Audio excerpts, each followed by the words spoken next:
Good evening, everyone. And if you can hear my voice, just kindly react. Kindly react. Can you hear my voice? Please kindly react. Okay, thank you. Thank you. Thank you. Okay, so good evening. My name is Michael Korede, and I'm the visionary of the Leadership Initiative. It's all for young leaders. I'm still very young myself. So most of us that we are here, we're all young leaders. And young leaders metamorphose into great leaders. And something about young leaders that we are filled with potentials, but the major problem is most people lack funding. There are a lot of problems people encounter when it comes to executing stuff, doing great things for themselves. But one of the things that we are focusing on tonight is the financial aspect of the things that leaders face when executing ideas. So tonight we'll be learning how to move from ideation rather to execution without jeopardy. So nothing will jeopardize that idea. So that's why it is called beyond ideas. So beyond, oh, I want to gather 500 people. I want to teach them about this thing. Beyond, I want to encourage people in this part. What are those things that you have to put in place? How can you execute it without jeopardy? And that's what we are looking at tonight. And that's why our team says beyond ideas, beyond ideas. So please, if you can hear me, kindly react. Welcome, Eniola Rufai. Welcome. Please, can you hear me? Kindly react. Okay. So I have a question for us before I continue. I have a question for us. If money was not a barrier, if money was not a barrier, what is that one project you will start immediately? If money was not a barrier, what is that one project you start immediately? You can drop your answer in the in-call message. If money was not a barrier, let me type it. If you have access to fund, what is that one idea you would start immediately?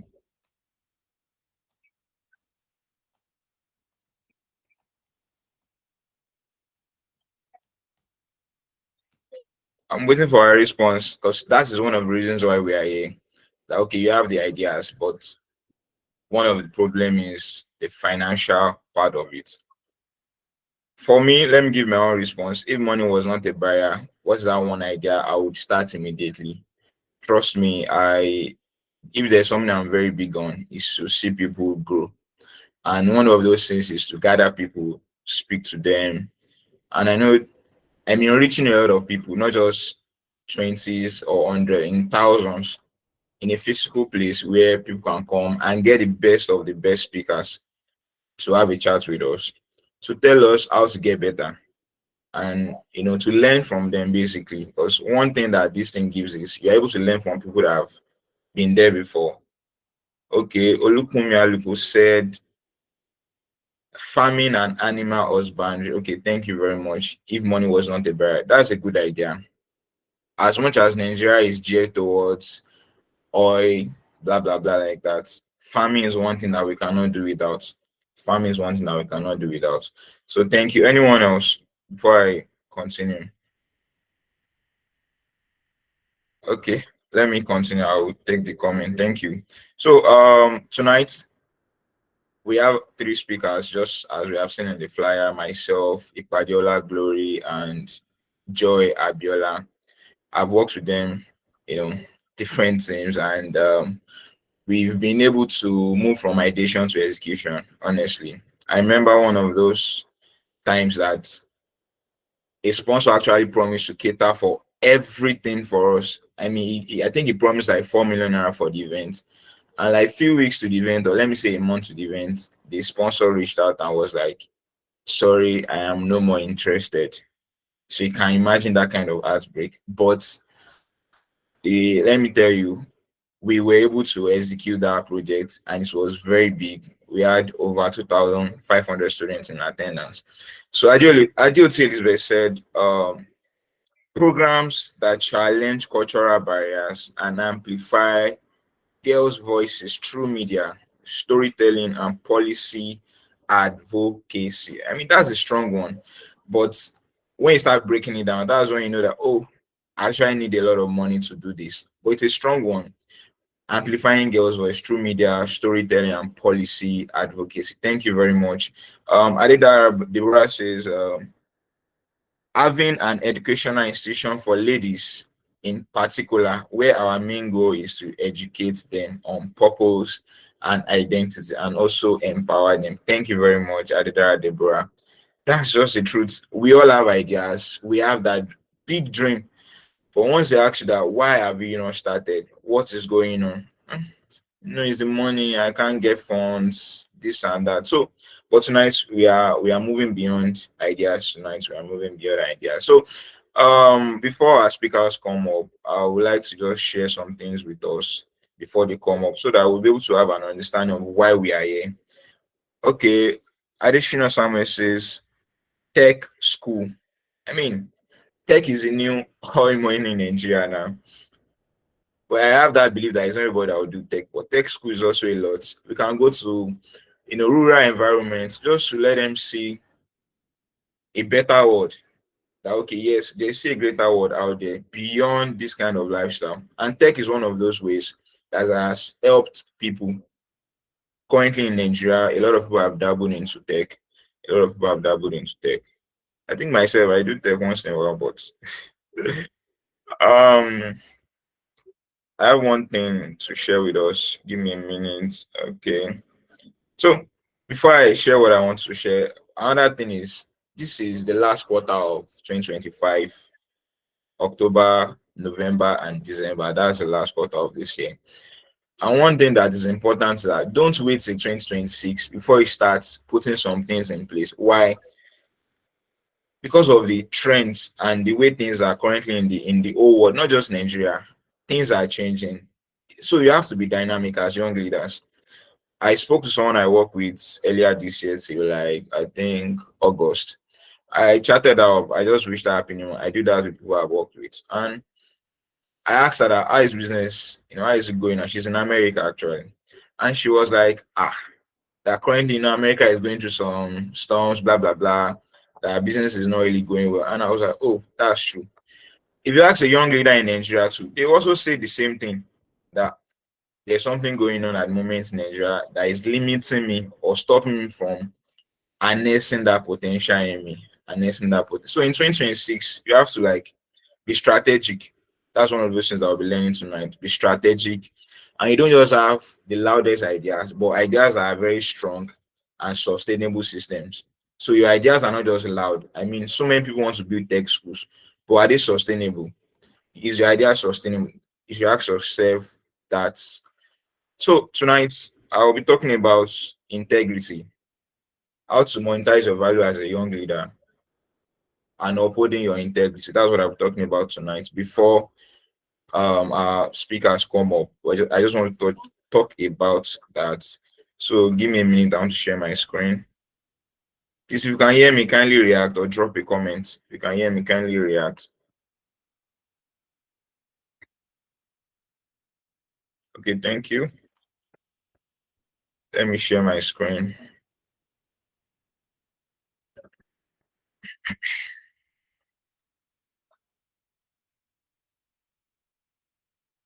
Okay, so I believe you can see my screen.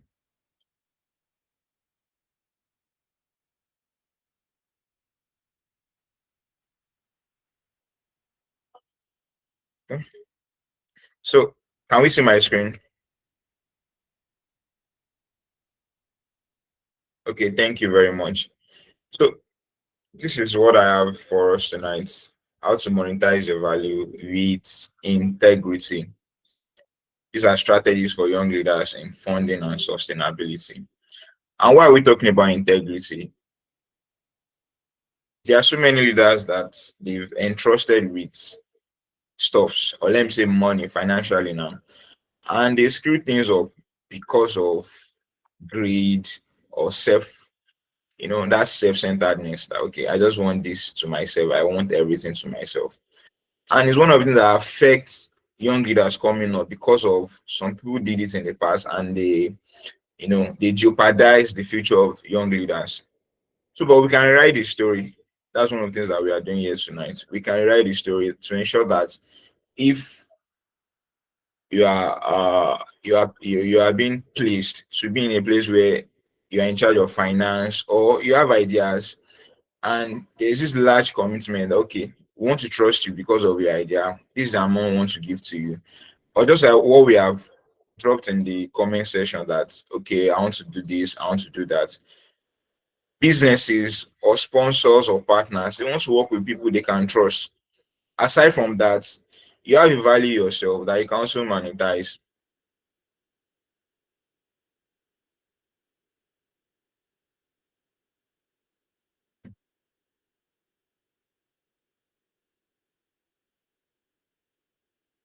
That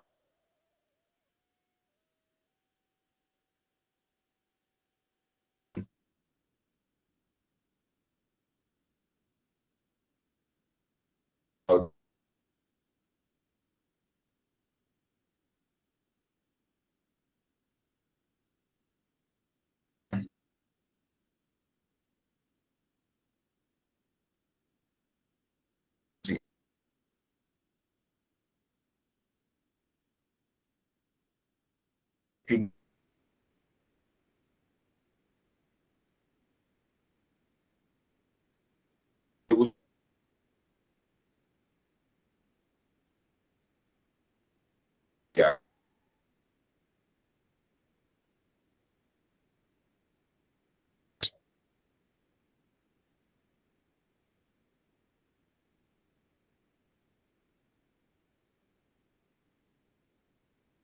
uh,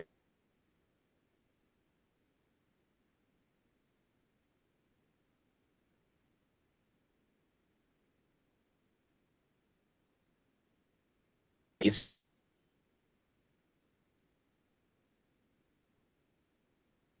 so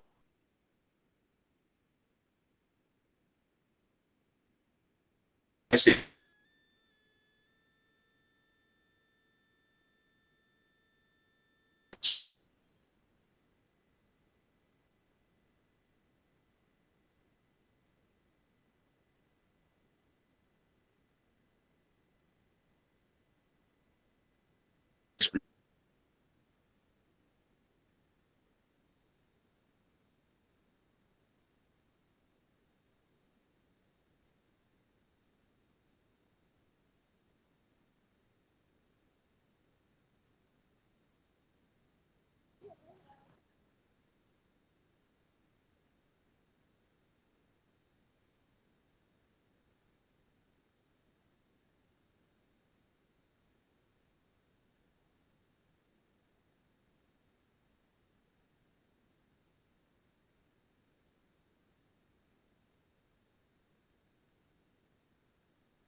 So can we hear me? Sorry for that.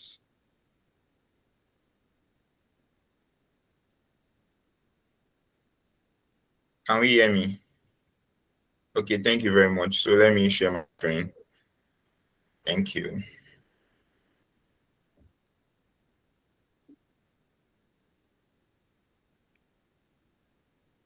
Okay, give me a minute. Let me share my screen.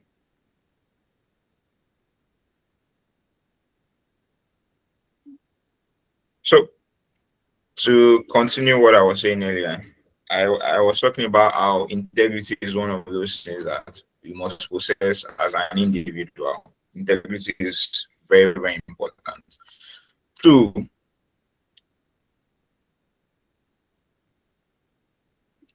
just to wrap up the integrity as an asset, I share that there are so many startups in Africa that they got funding, but in the whole business thing, they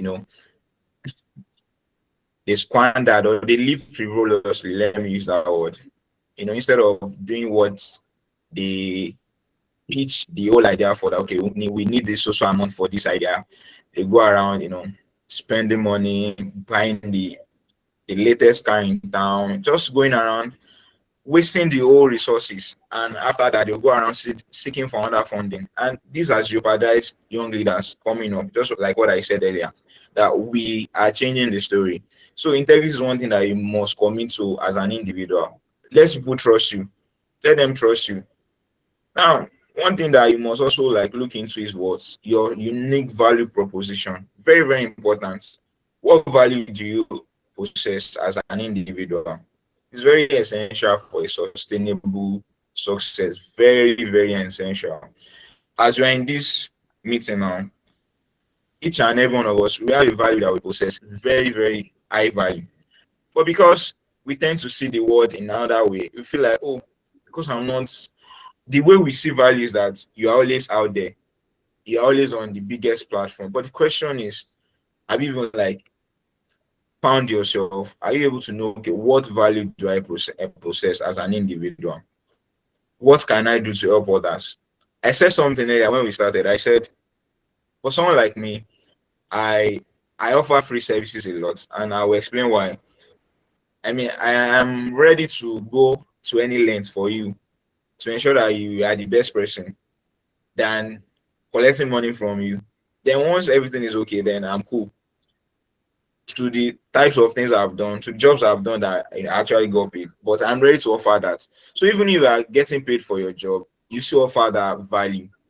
There are so many. Let's say you're a tech bro now. For people that are into tech, there are some jobs that you bid for. You're not the only one bidding for that job, honestly. Or let me say you got a job. The probability that you stay on that job for long is your integrity or the value you possess. And this value goes beyond just the skill that you have, the way you communicate to this person, the way you make them understand. I worked with someone, and this person, I explained everything to the person. This is what we are going to do, and she agreed. And after the whole project, it did not work out. And the person was like, she was very angry. She deleted the whole project. She was like, she's no more interested. But I explained my own side of the whole thing to her, and she was like, okay, no problem. Then later she reached out to me. She was like, okay, hey Mike, how are you doing? I want us to continue this project, but let's do this. Are you sure we are going to get this desired results this time? And I said, yes, we are going to get it. And I went all out. Now, I thought about it, that, okay, what changed? There are a lot of people that can actually do this thing. And she will not even bother reaching out to me again. But I remember that the first time we had a conversation, I explained a lot of things to her that so many other people will say, okay, you have to pay for this thing. Yes, I know it's part of my service to explain these things to this person. So you must possess a very strong, unique value proposition. So this defines what sets you apart in the market, coupled with established non-negotiables. Very, very important. Very, very important. Another thing we'll be looking at is one of the pathways that can help you monetize your value as an individual. Okay, you have a value, you are good at speaking, you are good at bringing people together, you are good at maybe a tech skill, or just like people have suggested, or that these, just as people have dropped their opinion, okay, I want to have this, I want to have that. you notice a gap, you notice a problem that you feel like, I think I can solve this problem. Pricing for transformation is also a part of it. And I will explain that. Let me use a perspective of someone that sells or that offers a value, let's say like sewing. I sew once in a while. And so many people just their pricing model is very, very wrong. But because of they want to copy some people, they ask them to also increase my price. I'm not saying it is bad for you to increase your price. No. But it's about the value you are bringing on the table. That's what brings about your price. If your value is 10%, you cannot be charging for a 1000% price. It's not possible. Because why? It will fail. And I'll explain why it will fail. You actually get paid for that 1000%. But remember, the essence of why we are here tonight is what? Sustainability. So you're not just getting paid one time. You're not just having an event once and you're unable to continue that event because of you don't have any value you're offering. So value important, integrity important. So your pricing model, your value determines your pricing strategies, your pricing model, very, very important. So it says it's not just about setting a price, it's about creating a perception of what that resonates with your audience. Yes.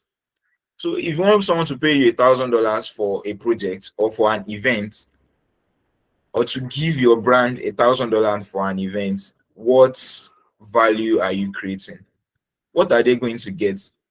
You know, so many times when people pitch to sponsors or partners, they'll tell them that, okay, don't worry. Once you give us 100,000 naira, we'll include your logo in our banner, in our backdrop, those kind of things. This is 2025. We're entering 2026. People don't do that again because sponsors hear that a lot. Oh, give us banner, give us banner, give us 10 minutes session for us to speak, blah, blah, blah, like that. So, what is the perception you are creating? Understand your target market. Their willingness to pay allows for strategic adjustment that can lead to enhanced revenue and growth. Yes, you must also understand your target market, people you are selling your value to as a leader. Essence of why we are doing this is many times leaders, as a young leader now, even as much as you want to seek for sponsorship, you yourself, you must be able to raise funds personally beyond the money you are getting from others. Very, very important. Sorry if you are not a Yoruba person, but Yoruba will say that be onibaba she paid by la she maba be or la she maba be, something like that. So it's the way you also carry this thing yourself. That's what will determine how others will also see that, okay, let's invest in this thing. Another thing is another pathway is specialization. You know, recently I was having a conversation and with someone and we're talking about must you niche down. Okay, I have a blog and my co-writer on that blog, she wrote something and she was like, it's not necessarily niche down, which I actually believe in that. But sometimes you have to specialize even as much as you have other things you are doing. You are not boxed to a corner. That was the whole conversation with this person. But sometimes you're able to specialize so that people can know that, okay, you're an expert in this thing. So you don't just dabble into this, dabble into another thing. What we were discussing with myself and that person was on the part of, okay, people always want to tell you that don't do this, don't do that. If you have it in you to do it, do it. But if you know you don't have it in you, you don't have to jump into it. And what am I trying to say? So many people leave out specialization and focus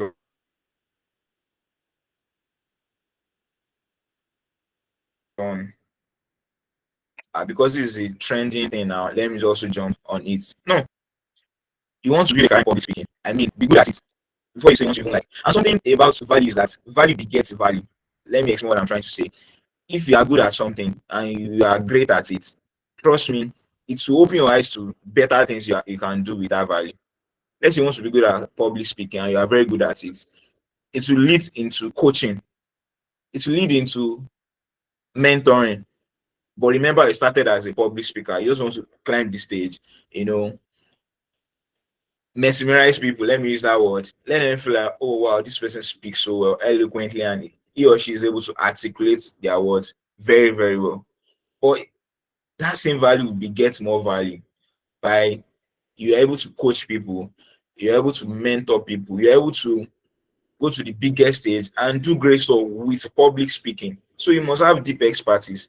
As you navigate the complexities of leadership, remember that focusing your efforts can lead to profound transformation. Very important. It can lead to profound transformation. Another thing is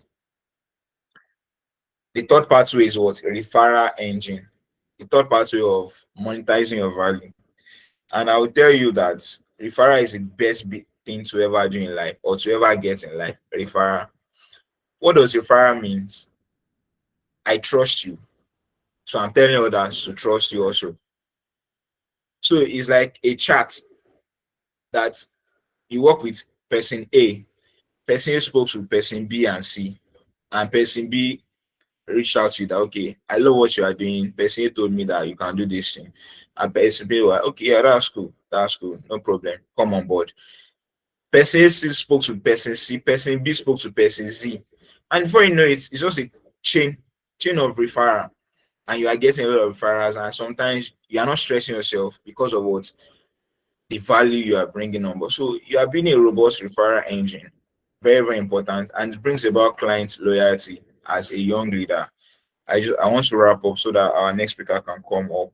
Another thing is productizing principles. Yes, this your abstract ideas into tangible what offerings, or the ideas that you have, the solutions you want to create, you're able to what bring it to something that gives results. You are not just telling them this is what I'm going to do, and it brings about long-term relationship and sustainable growth while maintaining ethical standards. When we say ethics, what is right is right. Lastly, integrity serves as a shield and magnet. Serves as a shield and magnet in the quest of you trying to monetize value. Integrity must be at the core of it, must be at the forefront. Let people know you for that. So don't let them say that that guy, me, I don't trust him more. That lady, she ran away with our money. We said we are going to support her with this, and she's going to deliver this, but she got the money and she ran away. Don't do that. Prioritize integrity in every aspect of what you do as a young leader. Thank you for your attention. Thank you very much. That's what I have for us. Thank you. I'll share this slide with us once we are done. Thank you very much.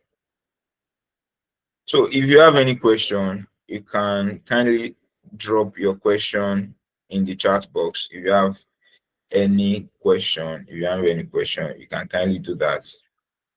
If you have any question. So I will look into the questions. I will attend to them. If you have any question, kindly drop them. So while dropping your question, I would like to bring on board our next speaker. Mr. Glory, are you here? So I can speak to us. I know he has a lot of things to share with us. And give me a minute.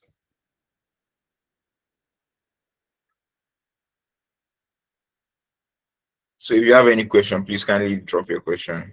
I will attend to it after. Okay. Yeah, so you have the floor, sir. Thank you.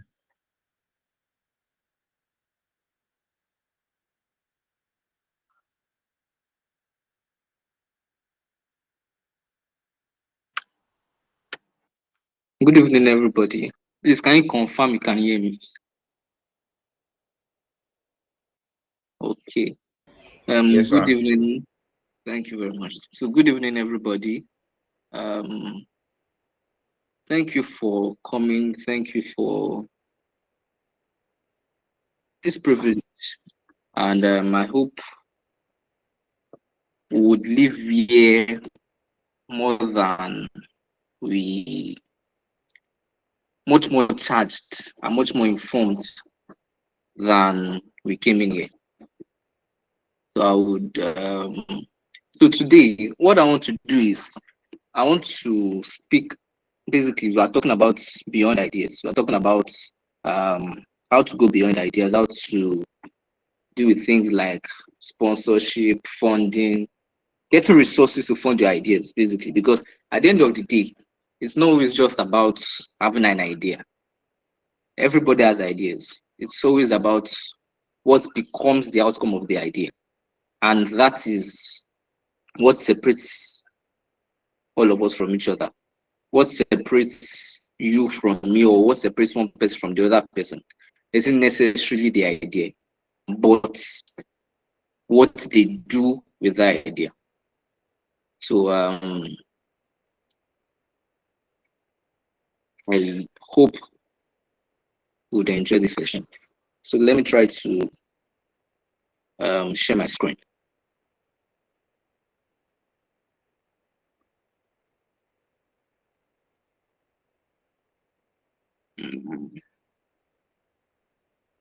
Yeah.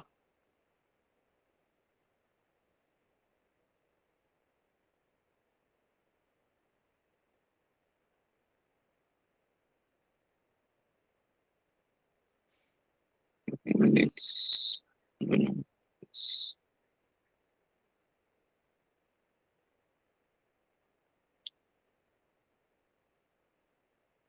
Please, can you see my screen?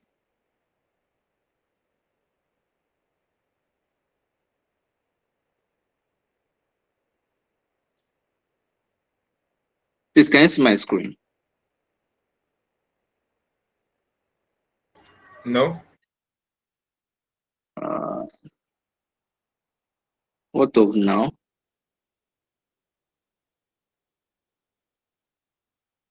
What of now? Okay. Yes. Okay.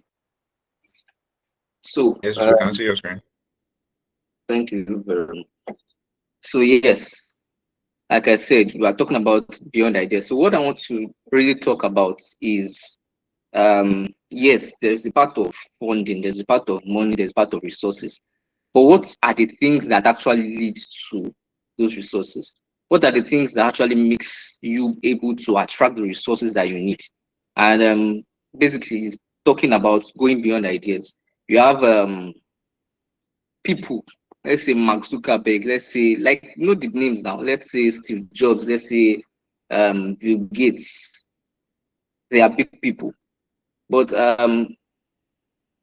you would also agree with me that as much as they had an idea, a very revolutionary idea that has turned to what it is today, there was something extra or some extra things that were added to what they had.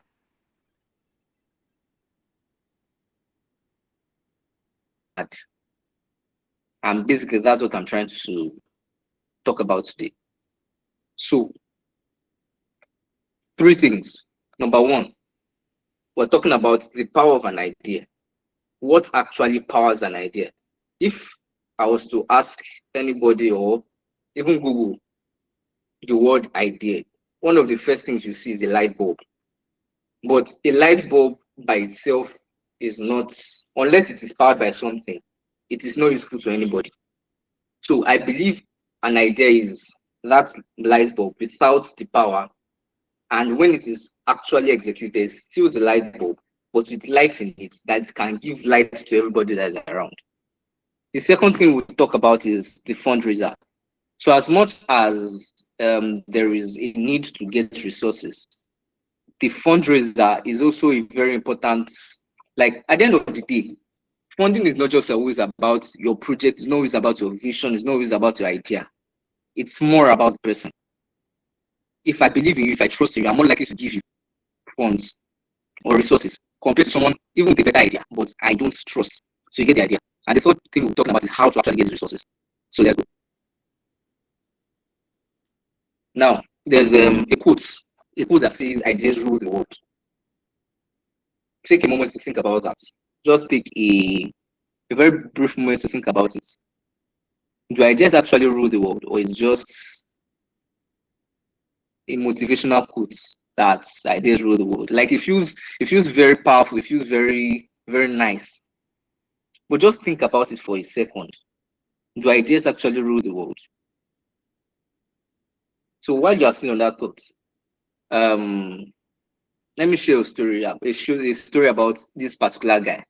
He had an idea, like all of us have. All of us have creative ideas, business ideas, and all of that. He had a very incredible idea, and By reason of that idea, he starts to get into work, start coding, trying to build this app, trying to build this very big, strong stuff, saying I'm going to be the next Elon Musk, I'm going to be the next person. And at the end of the day, he got very tired, and he got so he was so frustrated and all. And at the end of the day, he started losing energy and interest in it, and he gave up. And so at the end of the day, he's no better than when he got the idea. He's just sitting there, same as it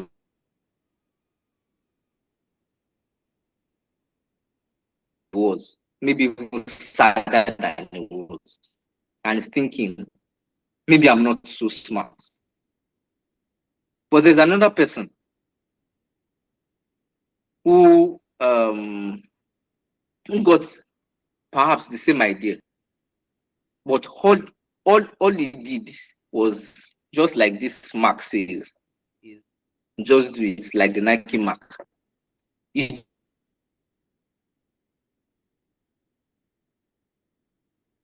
just did what was necessary, just did the main things that were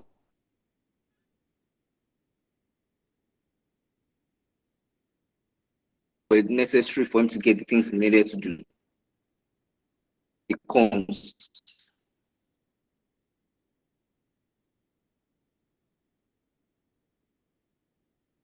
What is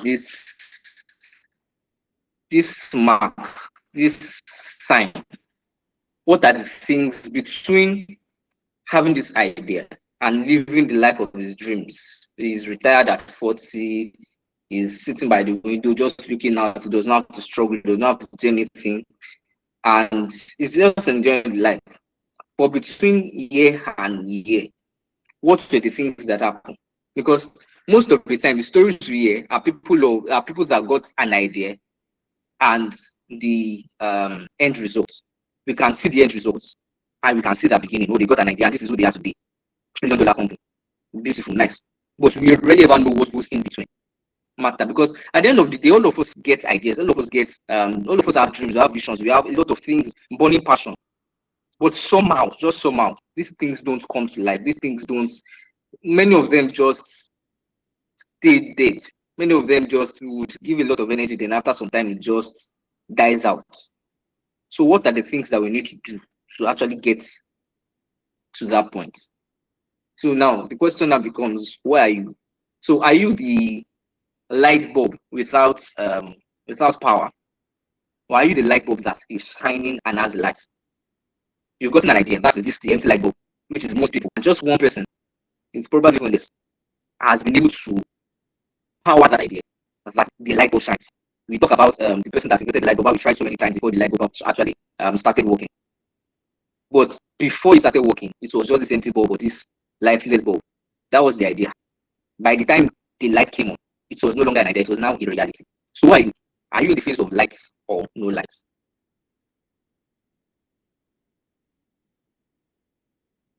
So moving on, the same thing goes with ideas. So with your ideas, if you do nothing, you're as good as dreaming. With your ideas, if you have another idea, it's just more ideas, nothing different. But what actually brings your ideas to reality is when power comes with ideas, when there is a force that is combined with your ideas to birth reality. That really is the mathematics of ideas. Everybody gets ideas, everybody has ideas. Most people do nothing with their ideas, so they end up dreaming. You'll be surprised to interview people and you'll be getting kind of aspirations and fantasies that they live in. Some people have multiple ideas, but at the end of the day, more ideas don't shift anything. They are just more ideas. And at the third set of people who do something to it, they understand that the idea by itself is powerless. But unless there's a power to power that idea, it will come to reality. So I hope you're getting the picture.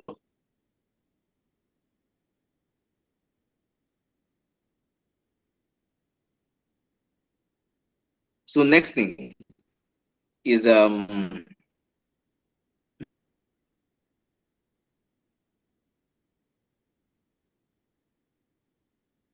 now this is the power of an idea. Look at for me, I can see five wires connected to this bulb, and those 5 wires are the things that actually power this bulb. The bulb is connected to a wire, to a plug, but without these wires, this bulb will not come on.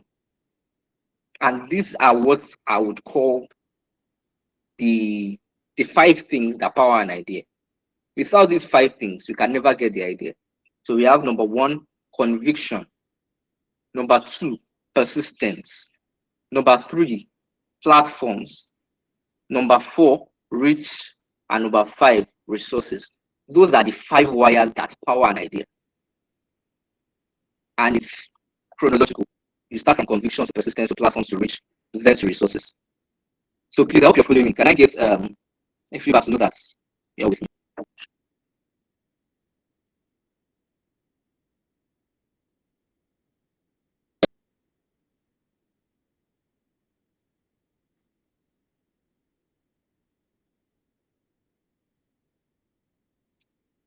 So moving on. How does an idea come to life? How does an idea come to life? Like I mentioned, 5 things have to come together to bring an idea to life. So I want to give you 1 minute, just 1 minute to think about it. What idea do you have? Just look at the screen, and just think about it before I explain or give more light to it. You have an idea. What is that idea that you have? Why do you think you've been struggling? Why do you think it has not been coming to life? What do you think is the missing thing? Because a lot of times we think it's maybe money, but really, is it always about money? Maybe you're afraid. Maybe you don't know anybody. Maybe you don't have the platform. Maybe nobody is seeing this. Nobody can. Like, what really is the problem? Maybe you are not disciplined. Maybe you are just lazy. What is it? Just think about it. Just think about it. Why do you think your idea is not coming to life? Why? Just process it for a second.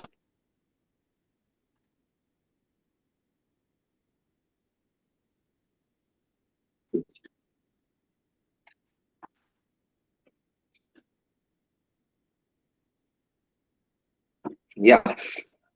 So, like I said, 5 things. 5 things. 5 things. Number 1 is conviction. So once you get an idea, the first thing that happens, you just think to yourself, oh Jesus, this is a very beautiful idea. This is a very wonderful idea. It's going to change the whole world. It's going to disrupt industries. It's going to do a lot of things. It's going to change everything. Everything is going to scatter. Everything is going to rearrange. Simply because you have an idea. But one of the biggest problems we face is, and one of the reasons why that energy fades, is because we just stay at that point of excitement. We stay at that point of excitement without taking time to think more on it. So first thing, conviction. Unless you are convinced of the idea, you would never take any action on it. I have an idea that I want to help people have access to quality education. It is an idea, and I've thought about it, so it makes sense. But have I really come to a point where I believe so much in it, I believe so much in this potential, that no matter what to tell me, no matter what to say, I would not waver. And that's the problem. Many times we don't get to that point of conviction. And this is just the first step. We never get to that point of conviction, that unshakable belief in your idea, your value, or your potential. You never get to that point. And if you are not convinced enough, your idea is dead on arrival. you have to first be convinced of that idea. So how do you get convinced of that idea? How do you get to that point of conviction? First things first, if you actually believe that your idea is actually worth whatever you believe it is, you will document it. You have an idea, you first document it.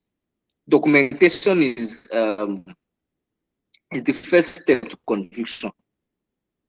If you are not, if you don't document it, you are probably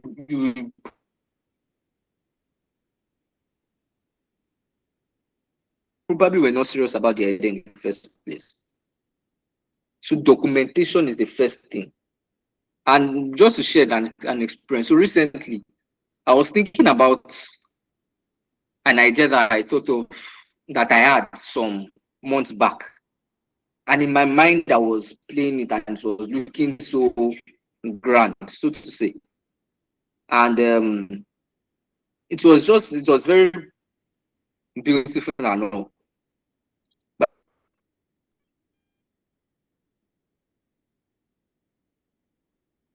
I felt like I had the perfect picture of what it was. But I just felt, let me just even go back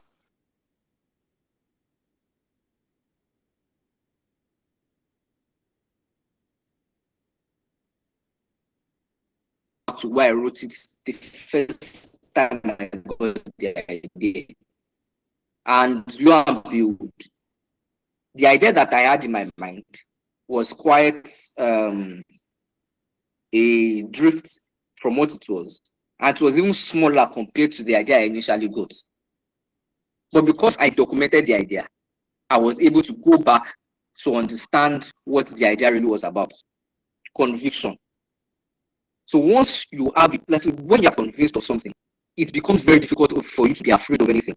It becomes very difficult for you to be convinced otherwise because you are convicted of that idea. I believe so much in my solution. I believe so much that people need to get quality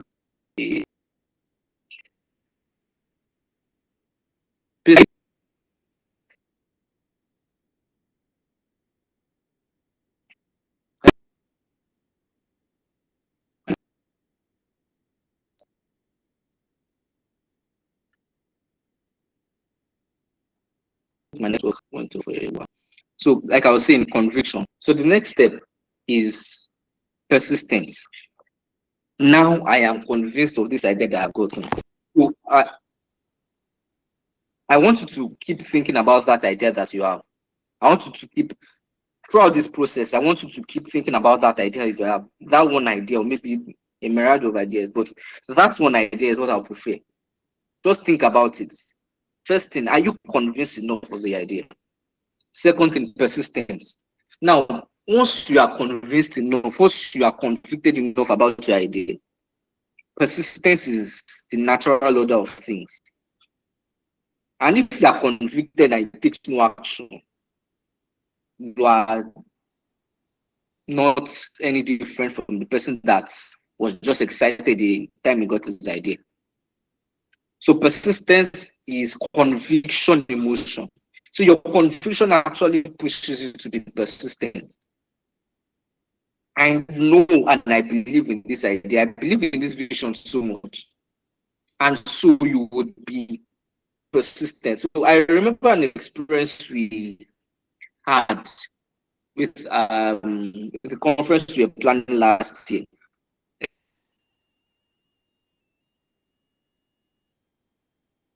If it was 2024. Yeah. So we had this idea, we had this vision for what we wanted to do. But of course, like many of us here, we faced challenges of course, obvious of all is money, visibility, viability. Like there were a lot of things, there were a lot of problems that we could, challenges that we could say.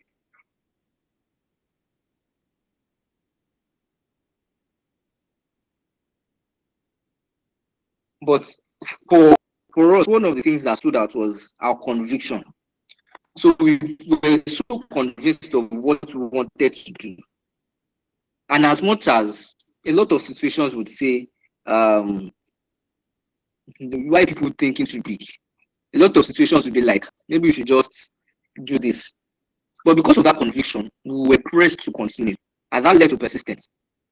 So I remember days and days and days. I wake up every day, early in the morning, 3 a.m. I'm on LinkedIn, messaging this person, messaging that person, I'm on X, doing that, doing that. Like because we believe so much in the idea, we just kept pushing and pushing and pushing. And which leads to the third point, or the third aspect, which is platforms. So of course, the platform is any medium, space, or opportunity that allows you to share your idea with others. So by reason of persistence, you get platforms. You create platforms. Use it and say, oh, maybe you should come and announce it here. Or maybe you should share what you are doing with all of us. Maybe it's even your business. You've been posting it on your status every day, and you've been persistent with it because you believe so much that, oh, this is a very beautiful stuff. I make my attention without sugar or something like that, something as anything kosher. But because of that, you've created a platform in your WhatsApp status.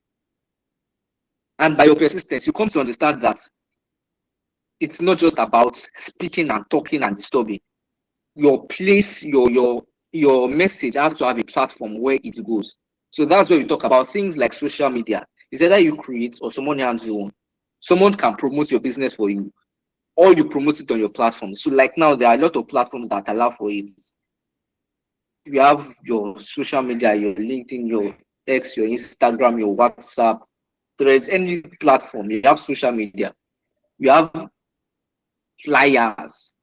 You have someone can say, just come up and stand. Maybe you attended a conference, explain what you are doing and all of that.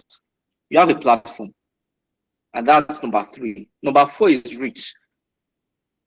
Now you've gotten this idea, you've been convinced, you are persistent enough. Now you have a platform that you share these things. You now believe that a lot of people need to see this.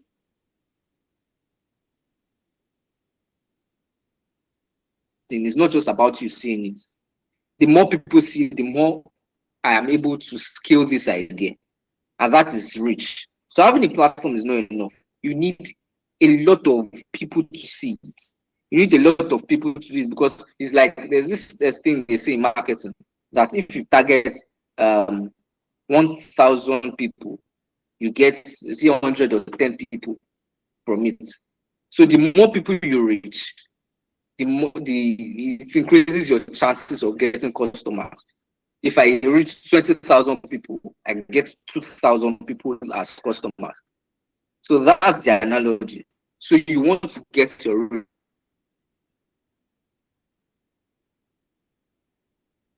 So before you now talk about resources, you have been pushed through by your conviction. You staged through with persistence. You had a platform that you have been sharing your ideas on. You've been able to reach a lot of people. Now, when it comes to resources, it now becomes easy, because now people have seen what you have been doing. People are coming to your platform, or anybody that's going through your WhatsApp status is seeing what you are posting on your status. You've been persistent with it, you've been consistent doing it every day. And because you are unwavering in your belief, it keeps going on and on. So it just makes it easier to get resources. And with resources, you can keep on going and start the cycle all over and all over again. The same thing goes with all these tech giants that you see. Someone like Elon Musk believes so much in space. He's so convinced of it that any opportunity he has to talk about it, he talks about it. He just to make sure that his message is not restricted. And by reason of that, by reason of his platform, he has more reach, and that gives him access to more resources, investors, customers, and a lot of other things to help him expand what he already has. And so the idea would always and always keep growing. So yeah, let's move to the next thing. Now, how it all comes together. So your conviction drives persistent action and attracts resources. Someone who is not convinced of his idea can hardly or maybe never be able to get any resource or the resources required to fund the vision that he has. Persistence creates opportunities for platforms and builds credibility that makes it easy to get resources. Because you have been persistent, you get an opportunity to actually present your ideas before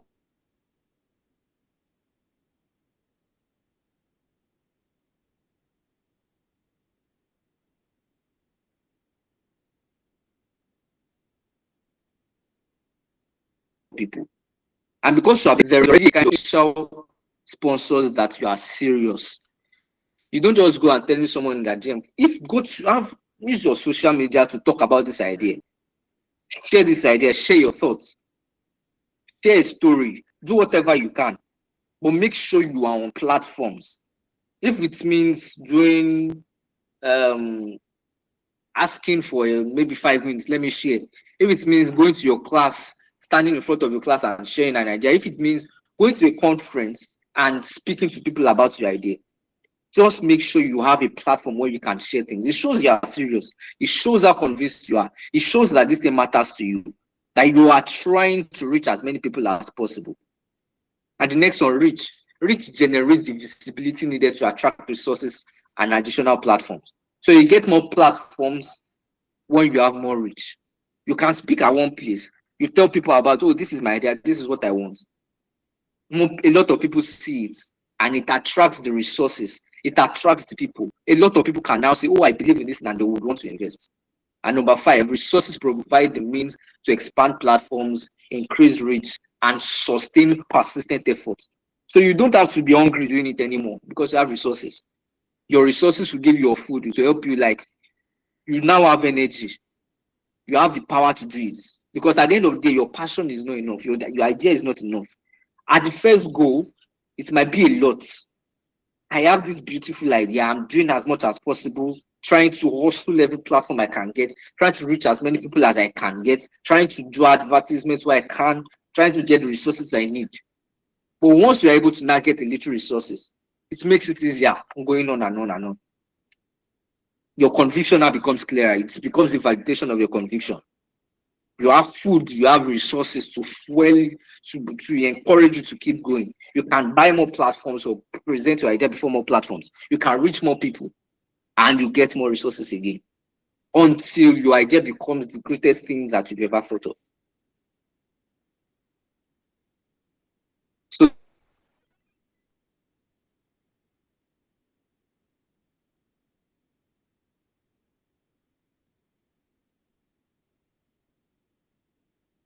yeah, I think it's sufficient in itself. It needs power, conviction, persistence, platforms, reach, then resources.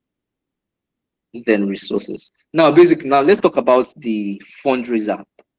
So I wrote here, leadership in its purest form is the ability to influence people to do something. It's as simple as that. If I cannot influence you to do something, I have not led you towards that thing. I need you to give me money or resources. It means I must lead you to it. I must influence you to do it. And unless you as a person are able to do that, you won't be able to attract the resources you get. So you have to understand how you can get this kind of influence to be able to bring people to do what you need them to do. I need you to invest in this, my vision. I need you to invest in my idea. But without that influence as a person, because people don't just fund projects or ideas or vision, they fund people. They fund the person behind it. And it is influence, and that influence is what makes people move in a particular direction, even if they don't want to. And it's not just about money or popularity, it's about impact. Am I able to influence you to change your decision about something? Am I able to influence you to take something in my own direction? And it all boils down to you, the fundraiser. So fundraising is more about you than your vision, your idea, or your dreams. So what are the traits of a fundraiser? So I've noted here that 7 things. So apart from the fact that, yes, you are convinced, you have persistence, you also have to understand yourself. You've understood what it takes for an idea to go from the raw state to a realistic state. But what about yourself? Do you think you are the kind of person that if I speak to this person will get? Because I've seen different projects and I've seen different events, I've seen different vision run by different people. I know one person, he just needs to call, just make a call or two, and dollars, thousands and hundreds of thousands of dollars are rolling in. And some other people, they can talk to 1,000 people and 1 naira will not drop. Why? It's basically because people fund people and not projects. Dangote was able to build a $20 billion refinery. Not because the idea was brilliant. Because of course, people have been thinking about refineries. People have always been thinking about refineries. Imagine in a country like Nigeria, where refineries have always been a problem year in, year out. People still talk about refinery today. So people have had the idea of the refinery. But the reason why Dangote was able to get these things was because of the traits of this fundraiser. And as regards every other person, these traits are very important. So number one, personal integrity. So as a person, one of the things that makes you credible enough for people to trust funds in your hands is your integrity. And like Mr. Mike has mentioned, it's very important. That integrity it's the core of every other thing. Without it, people won't, like, you just have to be a good person, basically. That is basically that, like, at the simplest form, that's what integrity is all about. Or that's what personal integrity is all about. People can just look at you and trust you with it. People can understand and see, oh, I know this person is a good person. Your personal brand, what you see on social media, not that you say, Tinubu is a mad person on social media. They are now asking maybe a government organization for money or support or something. Think about it. Do you think you would be able to get the resources or get the funds that you need? So it starts from there. Number two, strong relational networks. Do you have friends? Do you have people? Do you have family? Because one of the first people that fund your ideas are not always, it's not always the big star, the big venture capital. It's not always the Y Combinator. It's not always the big millionaires. It's not always the big companies. It's not always the rich people. There are people within your network. Do you have a strong network? Or do you have good relationship with people? Let me put it that way. Do you have people you can talk to? Because sometimes the people closest to you might not even really, maybe they won't have the resources to give you, but they can connect you to the people that can give you the resources that you need. But if you don't have a good network, it just becomes 100% harder for you to be able to get the funds. Number three, demonstrated credibility. So this track record. So for someone like Dangote to ask for funds, he has track record of being in business for years, over 30 years in business. He has done cement, he has done sweets, he has done spaghetti, he has done sugar. He has done everything. He has the track record. So banks can be at rest, trusting funds in loans to him to do his refinery projects. Number four, strategic positioning. So are you at the right place at the right time? So it's not just about, oh, I want money. And you stay in your room, you stay in your house, expecting that the money will come, you expect the resources to come. You have to be at the right place at the right time. You have to go out. Who are the people that I need to get money from? What are they? And it's not just even about physical presence on social media. Because like now the world is so maybe flat. Like you can get anywhere at the snap of your finger. Comment on their posts, message them, go for events, contribute at events. Just make sure that you are at the right place at the right time so that it becomes easier for them to locate you and transfer the funds to you in whatever way they want to transfer the funds to you. Number five, the right team. So one of the traits of a leader that will be able to attract the right funds is having the right team. The right team that knows, like, you know how to, like, it's more about, you know, the right people that can help you to get the right things. Sometimes it's not always even just about the money. You have the right people, maybe the right designer that can work on this, the right developer that can work on this, the right writer that can work on this project. Having the right team makes it easier, it boosts your credibility, and makes it easier for your idea to work. Because you might be a good person, have good network, credibility, be at the right place, but with the wrong team, your idea might crumble, which is why you need to have the right team. Number 6, operational excellence. So a lot of times, a lot of leaders have this vision of what they want, but they don't sweat the details. They don't look at the nitty-gritty of what is required to get the vision that they want to get. They don't understand what is going on underneath. How is our sponsorship going? How is our communications with this person going? What is going on? What is really going on? It's not just about saying, oh, we are doing this. Do you understand what's going on at the lowest level in your organization? Do you know what's going on at the lowest level of the project they are running? Understand the operations. Have your boots on the ground. And it's not even just about micromanaging. It's not about micromanaging at all. It's just about being aware. Anybody can ask you what's going on. And people always ask questions if they want to give you money. Would you not start telling them, you have to know what's going on. And which brings me to number 7, strategic thinking. You have to be able to connect your vision to the actions you are taking today. I have a vision to reach maybe $100 million or something. But I have to be able to connect it today. That today, my step is to reach 100 people. My step is to talk to 500 people. My step is to post on social media. My step is to write an article. My step is to write something on my status. Just understanding, just being able to connect the long-term vision with the steps you are taking now. So the kind of person that attracts resources is the kind of person that has personal integrity, has good relationships with people, has a track record of doing smaller or similar projects, is at the right place at the right time, has the right people, knows the details of his project, and can connect long-term vision to execution. So let's get back to it. Now, how do you get the resources?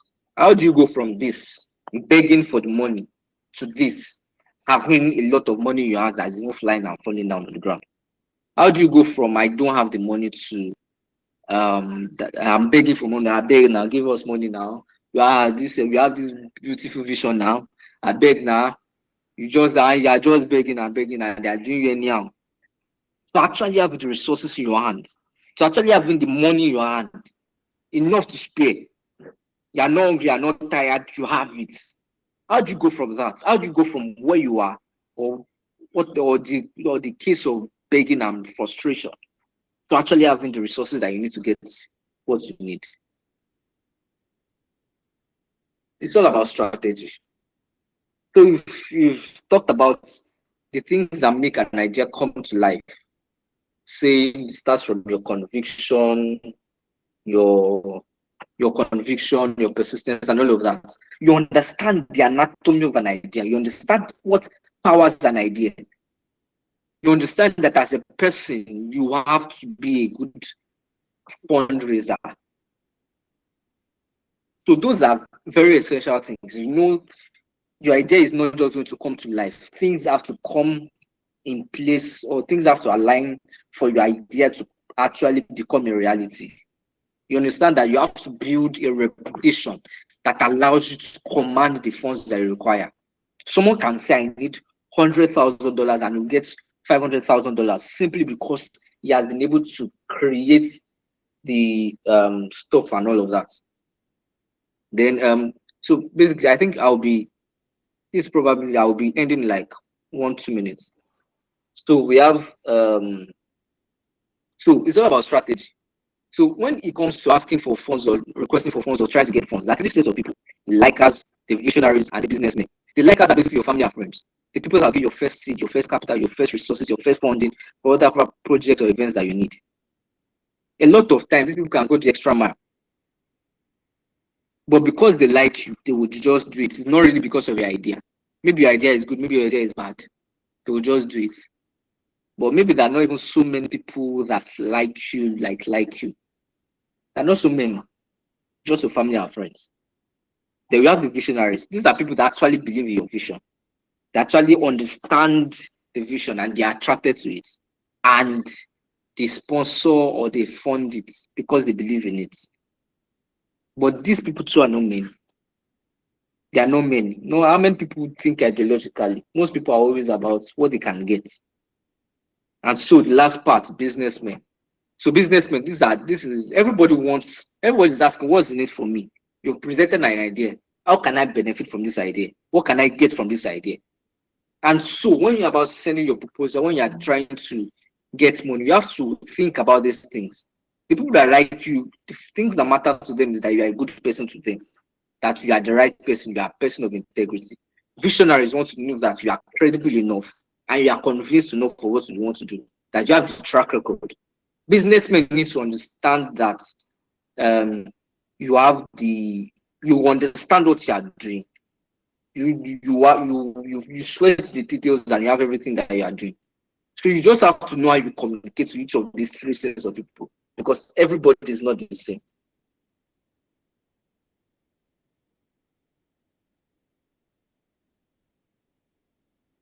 And yeah, this is not the end.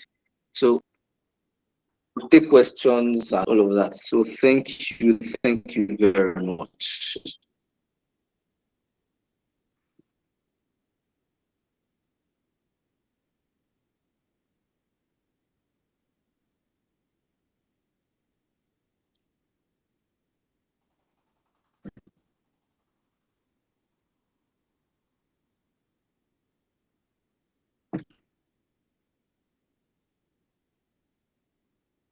Hello.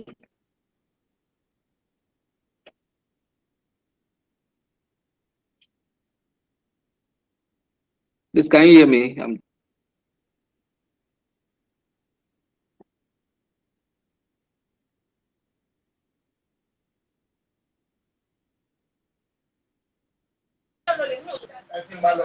Yes, we can hear you.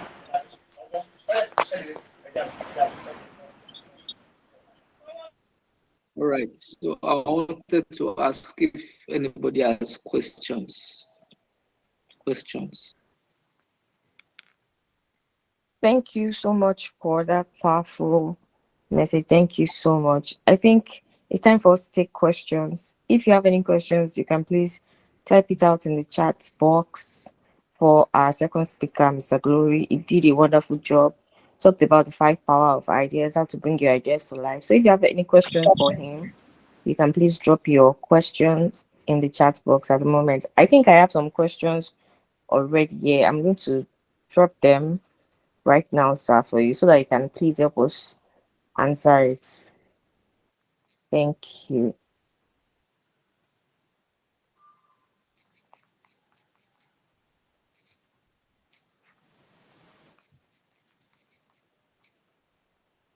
Okay.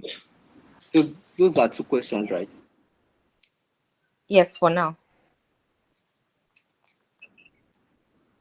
Okay. So first question, how can a young person with no financial track record convince investors to trust them? So I think, like I mentioned before, many a times when it comes to funding our ideas, we usually jump the gun trying to go for the finances. What makes people trust you? Like I said, it starts with your conviction. Yes, you are convinced of your idea, but um have you shown that you like nobody people are trying to get the lowest risk possible to them. As an investor, I don't want to invest in a risky business. Personally, I'm a very conservative person when it comes to money or anything. I would not want to put something I'm not sure would stink or anything. So I have to know that you have what I need. So how do I trust them? You say you have no financial track record. Investors would always and always, at the basic level, Google your name. They will go to Google and type out your name, like at the very lowest level. Who is this person? They would do that. So what will they find? They will go to your social media, they will check for things. What will they find? Will they find that you'll be talking about this, your vision? Will they find that with no resources, you're able to get some of your teammates? Oh, this person can design. I beg help us design. This person can write. I beg help us design. This person can code. I beg help us do this. This person is good at marketing. I beg help us do that. We're able to put all those things together. We're able to do anything. Like everybody wants track record. Everybody wants to know that my investment is in safe hands. And if I cannot see that, it becomes harder for me to trust you with money. So I hope that answers the question. Now, that's for the first question. For the second question, it said, is it better to seek grants, loans, or angel investors at the early stage? Well, lowest risk. In finance, there are basically two sources of finance. You say debts or equity. Debt meaning you borrow money, and equity, people would give you money in exchange for ownership of your maybe organization.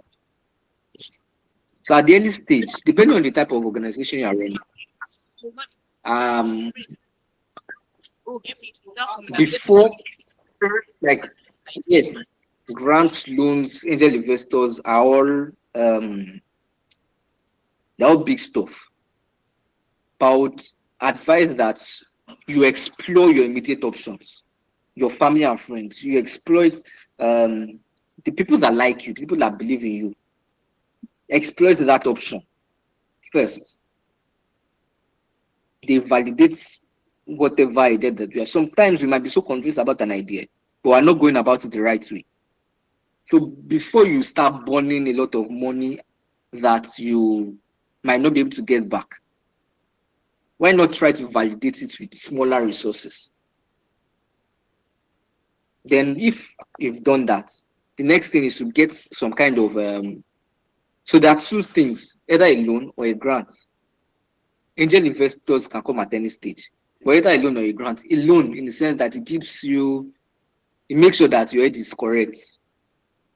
If you know you borrowed money, you know that you have to, this thing must work by force by fire. I would not recommend. But say things like a grant. A grant helps you to explore, it helps you to test. And there is really no sense of you don't have to pay back, or I don't know how to put it here. They are not paying interest or loan. So it eases the pressure from you and you can do what you need to do. So I hope that answers the questions. Thank you very much. Thank you very, very much. That answers the questions perfectly. Thank you for a wonderful session. Thank you so much. It was mind-blowing and it was very, very, very well detailed. Thank you so much. Please, if you have any other questions, we'll be answering them later. We would like to bring up our third speaker right now. Is ready for us in person of Joy Abiola. Please, if you have any question, please, you can write it in the chat box. It will be attended to later. Thank you. Good evening, everybody. Please kindly confirm if you can hear me. Good evening, everybody. Please. Oh, nice. Good evening, everybody. First, I'd like to appreciate Mike, who has been my friend for also like 7 years now, and Glory. So actually, I did not hear Michael speak, but I think if not 90% of what's the name, everything that Glory said. So like me, I'm not a presenter, like I used to say. I'm like an experienced talker. So if you can't hear me at any point, you can let me know. So me, I'm not a presenter, I'm like an experienced talker. So when Michael reached out to me about this event, I told him, I'm like, oh, nice. So beyond ideas, funding, sponsorship, and sustainability for young leaders. So first, I'd like to say uh, ideas. Ideas conceptualization is like the easiest thing to do. Do you get? it's easy to think big. Like I tell people, it's very easy for you to say that you want to be the Dangote of tomorrow, but it's always very difficult to bring things to reality. You get.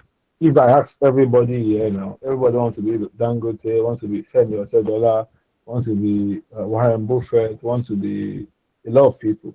But what is the probability that they are going to be these things? So those are the questions we ask ourselves. So now, what is the difference between you and Dangote? At least, when we are growing up, our parents will tell us that somebody carried first, that does person have two heads. Some people have two heads, they let me not lie to you. And the two head they have is not like having like two separate heads in the actual sense. It's the ability to think beyond ideas. You can easily say you are going to Oshogbo tomorrow. Do you get? And you want to get there by 7 a.m. But if you can't think by it, one of the questions my MD will ask you if you are interviewing with my friend is that you are given a document and you are meant to deliver the document to Akwa Ibom. Do you get? I'm putting the questions. You have answered the question, but you have to stress yourself. You have to take the document to Akwa Ibom. There's no flight to Akwa Ibom. You can't go by air. There's no flight to Akwa Ibom. You can't go by road because there's riot in the country. You can't mail the document. You can't send it to Korea. I mean, Korea. You can't send it to Korea. You can't go by road. You can't go by water. How are you going to deliver this document? A very simple question, but a very interesting one on that. There's no, but let me just give you the answer to that question. Is that there's no flight to Akwa Ibom. What will I do? I can fly to Delta State, fly to Abuja, then join a connecting flight that's going to Akwa Ibom. They only said that there's no flight to Akwa Ibom, but I can fly to Calabar. I can fly to a neighboring state and take a connecting flight to where I'm going to. So conceptualizing idea is not like this is that. Please, can you mute your mic? Oh, please, can you help me mute the person? Oh, okay.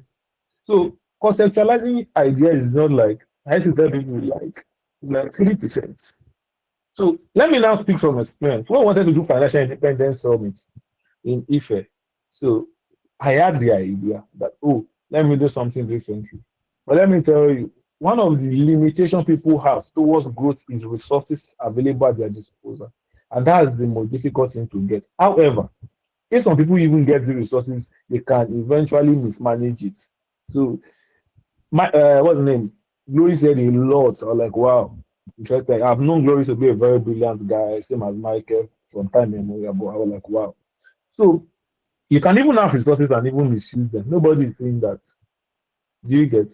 You can have resources and misuse that. Just like this Mr. Easy guy said that at 90, his uncle gave him 90 million. Misused it. He was not fortunate to have come from a family full of affluence that he was able to get another. Thank Jesus. So he was not fortunate to have been able to get resources, basically because his family is doing very well or to come back again. But you can have resources and if you're an idiot, you eventually mismanage resources and you not get anything out of it. So conceptualizing an idea is just a very simple thing. Very simple thing. So like I was saying, so when we're planning financial independence, Michael Glory was saying something about a team. One of the most very difficult things to set up, and I do tell people is your team. Did you get? Some people are not my friends. Are my friend, they want to be part of the team. But I know that once they're part of this team, there will be lag and I will not be able to talk. And I don't like the fact that I cannot talk. Do you get? I cannot talk. People want to be responsible. And who are responsible people? They are people that are charged with a particular responsibility. All of you can be on a team and be doing rubbish.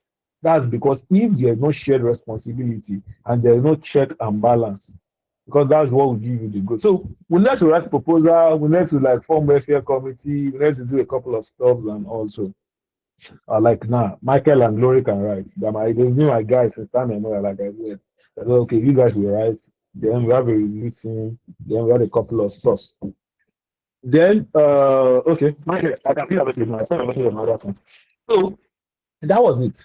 So then before you know, but we had the idea, everything, everybody, the team structure and composition, amazing. But to actually ensure that you what's the name bring something into play, you need resources. So we did not have resources. You get let me say this thing, let me show you this thing. Even as when you even have resources, promising resources, do not to relent. I can remember someone who came to us and like, oh, he's going to fund the entire of our idea. Michael, can you remember? Glory, can you remember? Michael, can you hear me? Yeah, I Can you can remember remember. that somebody came to us, they're like, oh, fund the entire of our idea. Oh, super amazing. We had nice things. Somebody saying it's going to fund, so we don't have to stress. But one day I told them, Michael, I said, Michael, this thing is too true to be believed. Said it was too true to be believed. I was like, oh, are you sure? I said, yes. Say, if you are a driver, that's why leadership, to me, I have a different idea about leadership. So there's a leadership and followers. Leadership, leader sometimes. You can't be a follower. Because you say you're a follower, your follower wants you to go this way, you're following all of them. So you should be, you should be an activator as a leader. That's what I used to tell people. An activator is somebody that thinks and sees things even far beyond everybody.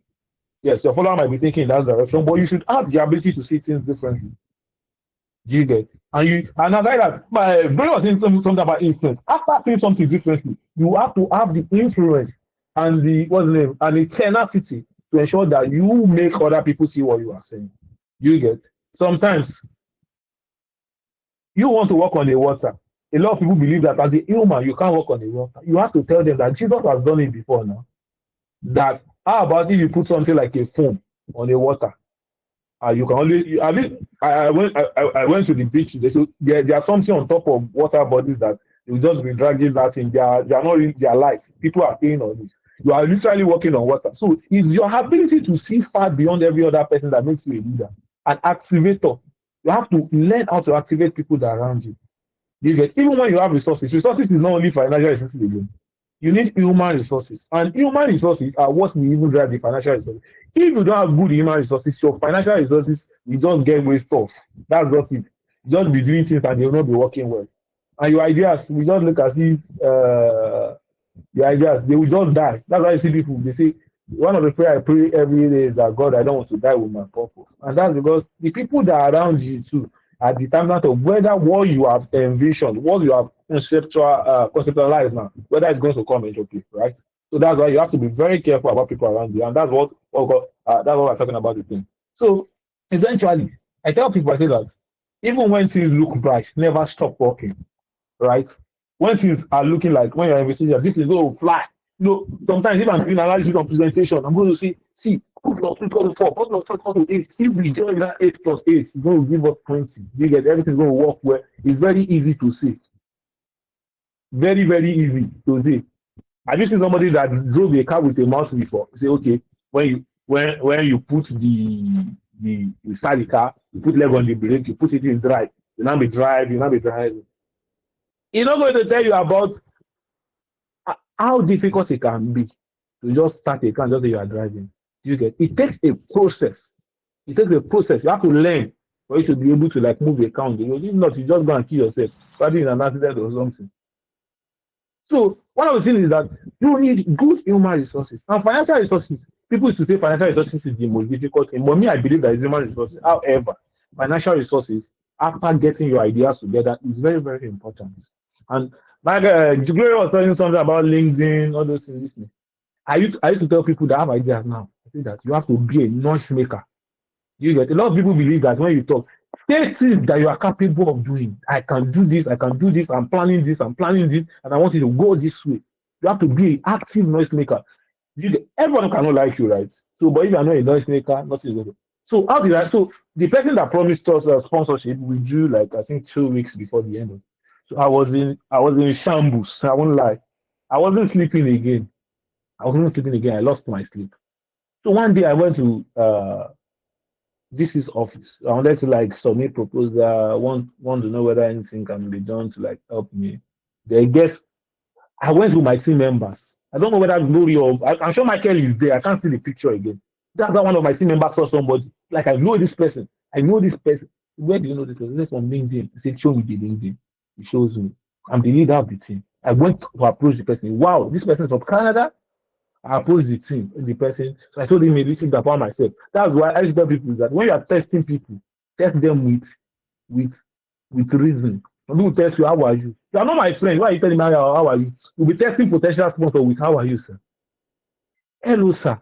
My name is Ipadiola Glory. I am a graduate of Obafemi University Ife. I had this idea. This is what the idea will do to the target audience. This is the benefit we're going to get from the idea, and this is what we hope to achieve. And it's going to be a secure partnership for both of us. You'll be happy. I'll be happy at the end. Because one of the things you have to know is that the value you have to create value. You can't come and tell me that okay, you want me to be on this thing, and there's nothing valuable that I'm going to get from me. Some of us we are very, very what's the name? We're very, very sacrificial. We just want to give back to people and all, we don't really mind about what we are getting out of it. But you have to know that when you are cooking an idea, you should cook the benefits of the audience and the benefit of the potential private sponsors or partnership or partner that everyone will get, right?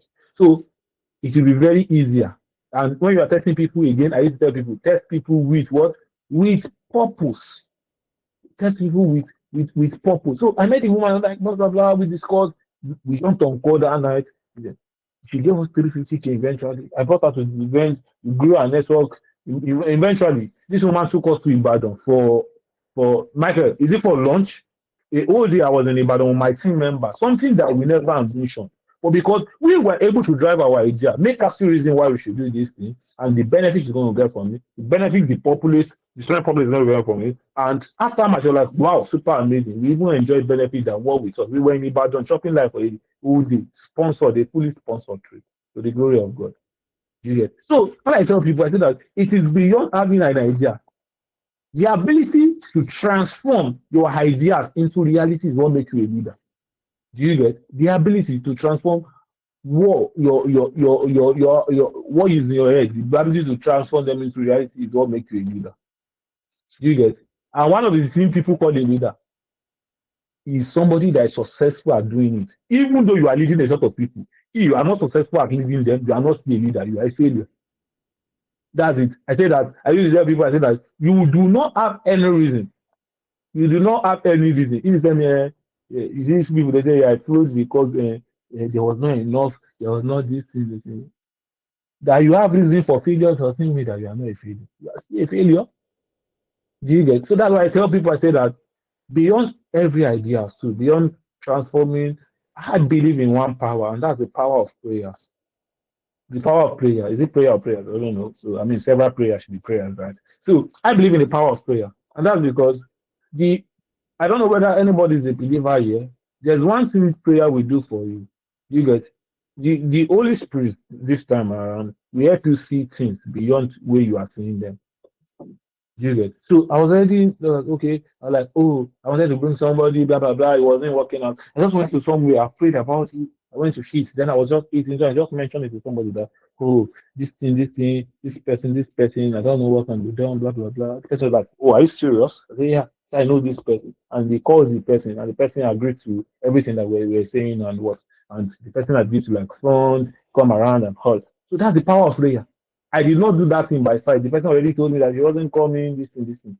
I told somebody, Michael, I'll say this thing. One Africa I've been to two university in Nigeria, that's University of Nigeria, Nsukka, and OAU. And when I brought her to OAU, she was like, she wanted to get people to download the app like that. I said, okay, I'll give you 1,000 people. She's like, oh, she said, Lord, she did not believe. So the whole day I gathered my team. We were walking around, what's the name? OAU's member. Before one day, we already got like 250. He was super confident. He told me, you know what, I'll be coming around.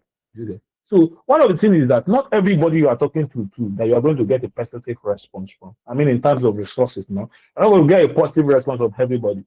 But the ability for you to keep pushing and seeing them in that picture is what is very powerful. Right? Somebody already told me that I won't be coming. I'll be in Dubai. I was like, oh, no problem. So I just wanted to eat. I prayed about it. Then I was just talking to somebody, and the person was like, oh no, I know this person. The person changed his itinerary because he wants to be around. Even still gave us financial resources. So, like I said, I believe when I wanted to speak, so something came to my mind, and one of the things is because I believe that my inspiration comes from God. So what came to my mind was Porter 5 forces. I don't know if you know strategic, if you know corporate strategy management and ethics, you know what Porter 5 forces is. So I went to to my web, like Porter 546.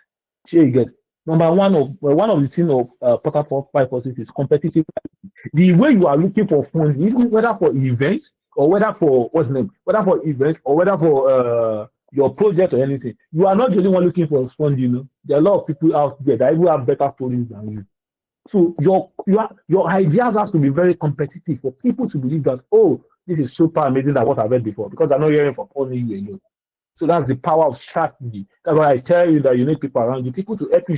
See, from me, I'm very full of ideas. Don't worry, I can think. But I will tell you for a fact, I don't know how to like show down my idea. This is what people come back. So, okay, my guy, what do you think? This is what I think. And you have to be an active listener. You can't always feel like you're always right. So I'll tell you. So you involve people that are productive, people that can even see, near seeing your idea, they can read everything you're trying to do and help you ensure that they give it a proper picture that people will be easy, that they'll be able to buy. So you have to be competitive in selling what your idea to, because you're not in the, so now so the first thing there, I was like, oh, let me just do a fintech, do this. I can't share all my idea here, right? I want to do a fintech. I'm still planning to engage my friend that, okay, I think I want to own a bank. Do you get? I'm thinking because so I went to research, so I discovered that the license for commercial bank is 500 million. Where will I get that from? That's insane. I don't think I've seen that money in my life before. But it's possible because I believe in one maxim that as much as you can see it, you can think about it, you can do it. Forget, I'm not a motivational speaker. I'll not come and tell you to aspire the desire of your Maguire here. But I can tell you that I've envisioned things like 5, 10 years ago about myself today, and I'm doing them. And that's the power of actualization. That won't make me a leader. I can ensure that I bring anything into reality. So, Michael, don't disturb me now. Let me talk now, I beg. I've only been 10 more minutes to go. So don't worry. I'm going to ensure that I conceal everything I want to say in 10 minutes. But see, I still have a lot to say because I'm talking from natural experience, right? So the ability is what makes it so, oh, 500 million to get a license. Is it possible? Yeah. So what? Well, I have an idea, but if I want to do it, I will ensure that I'm doing what every other person is not doing, and that's what will make me stand out. And at every point, so irrespective of whether I'm pushing an idea, at every point I have to review my idea, whether there's something new that I can add to it to ensure that everything fills up and makes me more competitive than every other person, right? So start of new entry. Let's say this is your first time, you're just coming in. You guys, you're just coming in. It's only very difficult for you to secure anything. You will struggle. That's where me, I believe in prayer that, oh, you're just coming in. Of course, the favor of God is everlasting. You get, yeah, the Bible says in the book of Proverbs, chapter 3, verse 5, says that trust in God, and say you find people in the sight of God and men. I know it's the book of Proverbs 3. So, you are just coming in. You are not the first person, guy. You're every other person. So you have to do something that is decent. And that's me, I believe, as a believer. One of the things you have to do is like, you have to get with God. You ensure that you get a good plan, a good structure, so it's going to make sense, right? So, bargaining power of supplier, I'm not talking too much on that. Bargaining power of supplier and threat of substitute products, right? So that's why you have to say you have to be distinctive in your approach, right? So being distinctive is doing what no other person is doing. So now let me give you a proper structure on how to having conceptualized your idea. Number one is that learn to open your mouth. A closed mouth is a closed destiny, they will say. Me, if I want to do something, I want to talk about, oh, I'm planning to do this. What do you think? What do you think? What do you think? So, you couple the ideas together, it won't make sense. It's going to be sellable. So you talk to people. You get, yeah, you are brilliant. Everybody knows, but you have to learn how to talk to people. Sometimes I'll boss my friend and say, oh, what do you think about this? Oh, nice. Everybody say, nice. What do you think? You don't tell me nice, bro. Tell me what you think. Yeah, if I'm doing rubbish, tell me. You get, and ability to be able to listen to is very, very key. My friends are doing rubbish. I say, no. So, and ability to ensure that everybody buy that thing. Some people will not buy it at the beginning, but eventually they're going to buy it. It's going to make you a transformation. Is it transformatory now? So, transformatory is that. Somebody said I need a brighter grammar. Because but I mean I don't know whether it's transformatory or transformatory, but I know it's transform something. So that's what makes you transformatory leader. So when I tell people, I say that you have to always at every point see beyond that idea. You have to see actualization. That's what makes you a distinct and an actual leader. So let me just chip in this in from my experience in camp. So when I was in NYC camp, so I mean, for the first 2 days, they had the acting platoon leader before I came on board as the platoon leader and I won the election. So my girls, one day they were playing volleyball. They wanted to play volleyball. So group stage, they won. This thing, they won. So when we got to quarterfinal, I said, "Oh, No, I don't want to. Let me remember that. So I don't want to remember for quarter. Let me start from semi. So when they got semi final, so they told me they came to me and they said, oh, they want to win this, but they feel like winning. That what can they do different? They said, oh, how's the coach? I said they should call me the coach. I said, oh, I just called the coach. I got him food and all. So like, I said they're playing Platoon 10 in semi final. Oh my God, I've won this Platoon 10 before. They are so good. They are so good. So there was a book I read before Beyond Camp, and I used to recommend it for everybody. That book is Power of Positive Thinking by Norman Vincent Peale. If you read that book and your life did not change, come and collect refund of your money from me. I will refund you. Power of Positive Thinking by Norman Vincent Peale. So I told them something. I said that one of the things is that having an idea is good. Actualization is good. Never at any point think they are better than. That's the see when you see people that they have the same idea as you, never at any point think that they're better than you. Not because you are trying to be proud, but because you are seeing yourself beyond that idea. You are seeing yourself in actualization, and you believe that over time you are going to do even more than what you. So they played Plateau 10. So first round, they beat Plateau 10 series 0. Series 0. I was there. Like first, there's how they play volleyball. First quarter, second quarter, third quarter. Series 0. Hey, he came to me and said, hey, little. I said, how are you? They won. I said, I was there. Yeah. He said, this. Said that it's possible. I said, the way I used to talk, I am so vast to the extent that I can tell you today, anybody on this call, I don't want to know you, that thing that you are thinking of is possible. Don't allow anybody to tell you that the ideas are too big for you to actualize. Who told you? If Dangote has thought like that, he wouldn't have built one of the wonders of the world. That's the refinery. You have to say it's possible. Who told you that I cannot be a chairman of the bank tomorrow? I can be anything. That's what I can think about it. If you look into the sky, you'll discover that there's a place beyond the sky. If you can see that place, if you can close your eyes and see that place, you can go beyond it. I tell you for a fact. I'm not a motivational speaker like you tell people. So, so I have about 30 minutes to round up. So let me just be brief. So they were playing Platoon 7 at the final. Oh my God. Every of these members of this platoon, they are not tall. They are FC. They are FC. Their leader came to me saying, we do this thing. I said that I don't used to repeat myself because you guys, I'm leading you guys, so I have to always repeat myself. I told them. So guess what? So I will tell you the power of how to win, coming from the point of losing to a point of winning. That's what I want to explain now. So first round, so it's 25 game of 25. First round, like first quarter, 25. Anybody that got to 25 first. So they were winning us 21-14 in the first quarter. We came to 25-21 at the end of the day. What I embedded in them, I said that if you can see yourself as a winner, you can win. So everybody, when they were beating us, it was it 14-21. We went back to 25-21. I told them, I say, see it that the ball is in their court, that they lost the ball. I say, that's what you always see. When they came, we called them out to come and talk. So their coach spoke, they say what they want to say. They say that when their coach was talking to them, they say that they now say that no, they don't want their coach to speak to them. They want Global to come. So I came. I told them. Second round, 25-11. We beat them like goats. Third round, they won. That's 2-1. We need one more round to win because in the final, it's a game of 5. So the last round, we very happy people and tall people. They even told them before they played that hope they're already planning to get their silver, silver medal that they're never going to win. So, but the power of transformation came in when they were able to envision beyond that idea that they have and believe that it is something that they can actually actualize.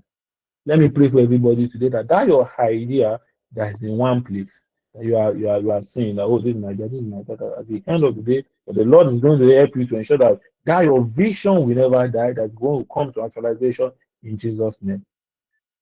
Thank you very much for having me. I bring to you the greetings of my beloved wife, so that I should greet everybody. And I am praying for you earnestly that the Lord is going to give you strength to bring your ideas into actualization in the name of Jesus. And as young man, so the Lord is going to make you, put you and set you across board for you to be the leader that the world needs, lead a transformatory leader that changes things in Africa, all over the world, in the name of Jesus. Thank you for having me. God bless you.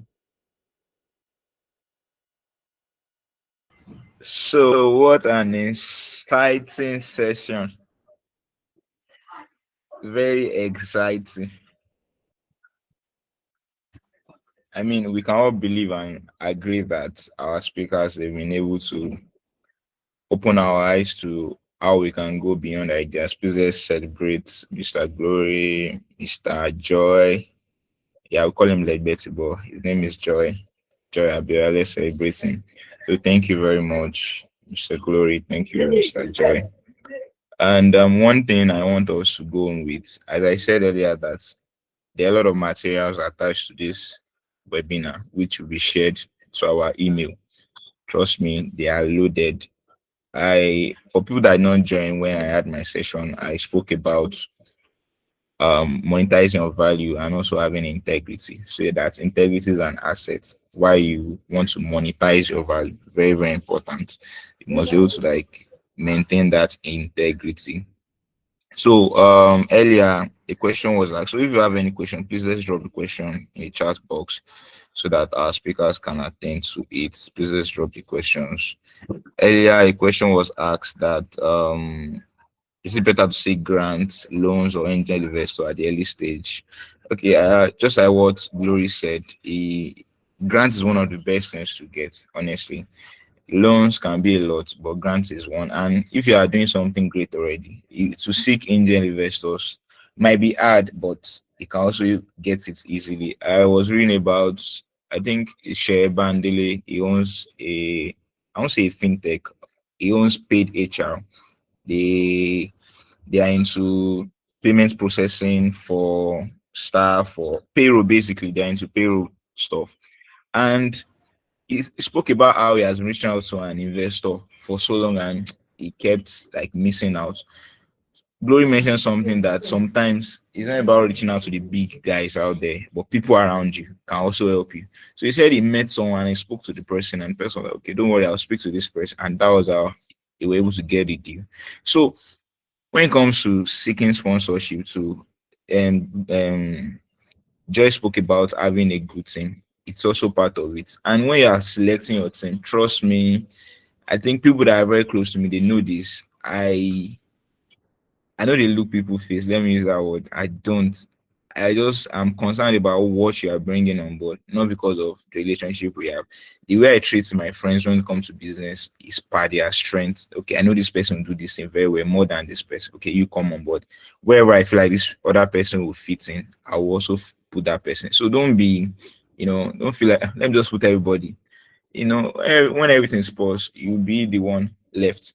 So you must also consider the right team they are bringing together. Who is going to handle this? Who is going to handle that? So it's one of those things. And I'll also talk about bootstrapping for people that can be able, for people that will be able to raise funds, maybe personally. You can also bootstrap your event. That was what I said earlier, that as leaders, we are able to get funds ourselves, and that's monetizing your own value. Okay, I'm good at public speaking. I have to start doing that. I know how to coach people on something. I have to start monetizing it. Okay, let's assume that this webinar that we are having at the moment, we want to like monetize it.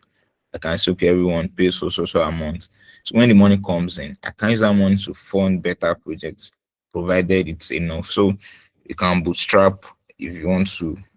So that's for that. Do we have any question so that I can attend to it? If you have any question, please drop it in the chat box.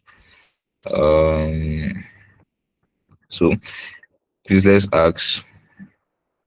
Um,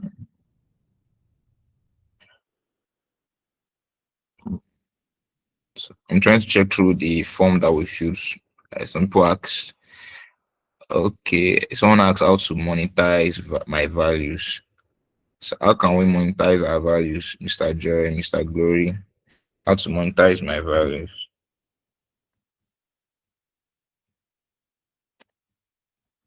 So Okay, before let me come in. enjoy to talk, yeah.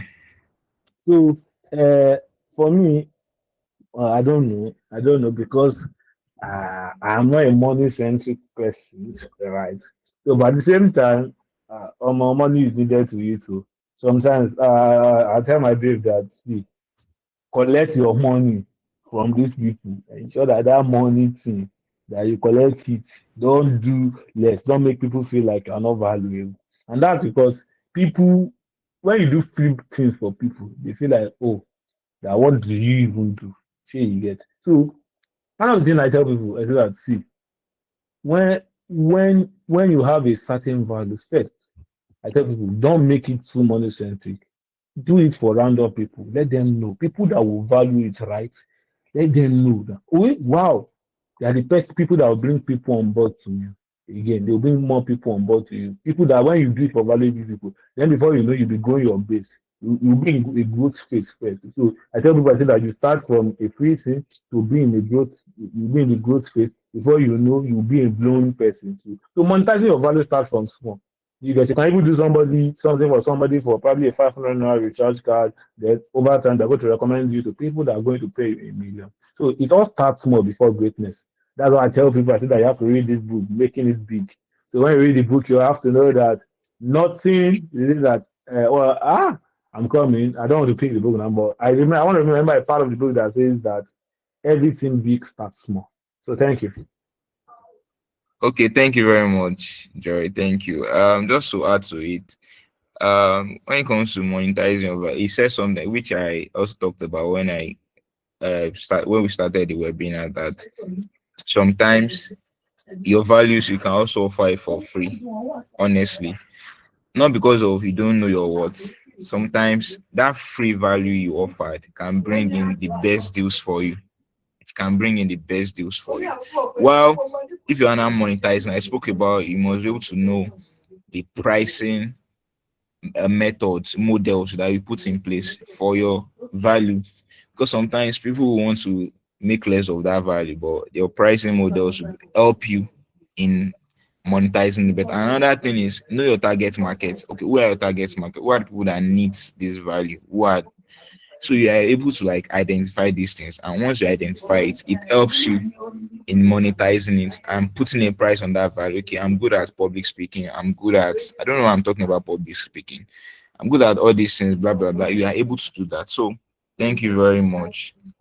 We have another question coming. I mean, okay, so additional someone asked, he said, in a situation your team members you were planning to vision with decide to pull out of the vision, what can someone do? Mr. Glory, what can someone do if your team members decide to dunk on you?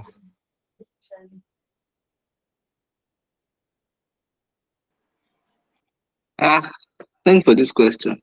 So I think I've been in such a situation.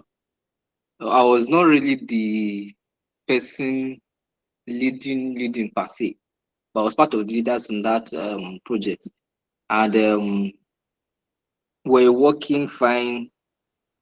Probably I would have even shared this story about how that we had a very brilliant idea. We had a very beautiful idea, and this guy, we shall got together, all of us, different people with different skills.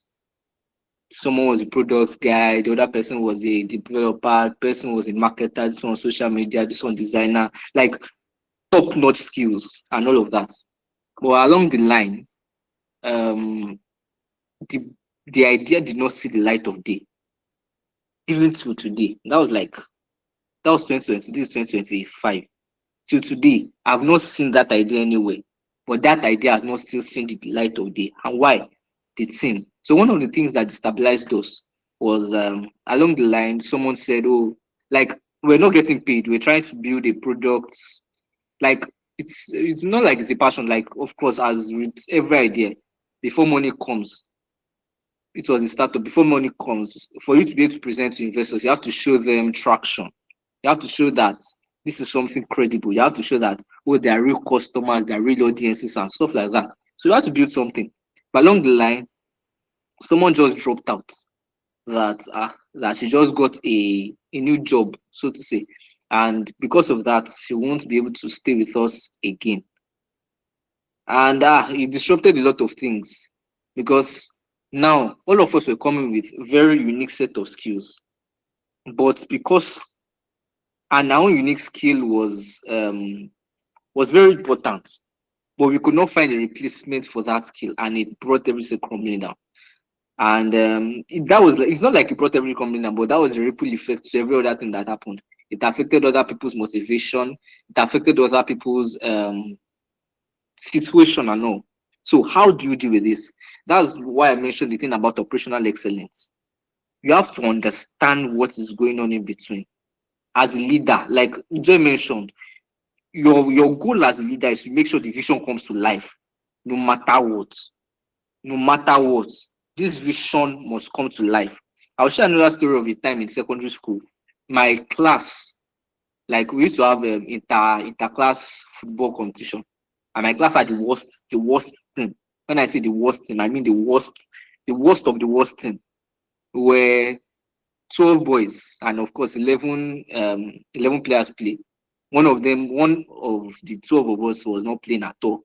So we're left with 11. So we had to borrow one player from another class to join us. So one day, one of our players just said he's not doing. A very powerful defender said he's not doing. But somebody offended him in class or something. Hey, if you call my classmates, they said they will recount the experience. Like as I heard that, and I was the manager. So like I could not play. But as I heard that thing like this, everybody was wearing sportswear. I was wearing housewear. I dropped on my fight, threw it on the floor, roll my trouser up, roll everything down, and I ran to the field to go and play that ball. But at the end of the day, they beat us like 6-1 or something.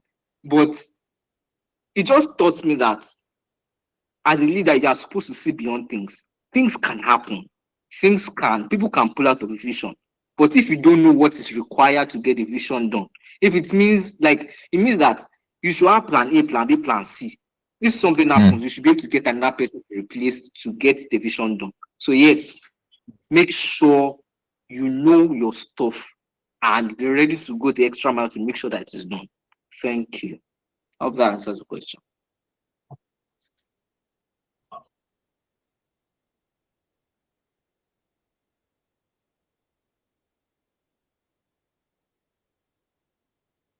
So I think I want to say something. Can I go on?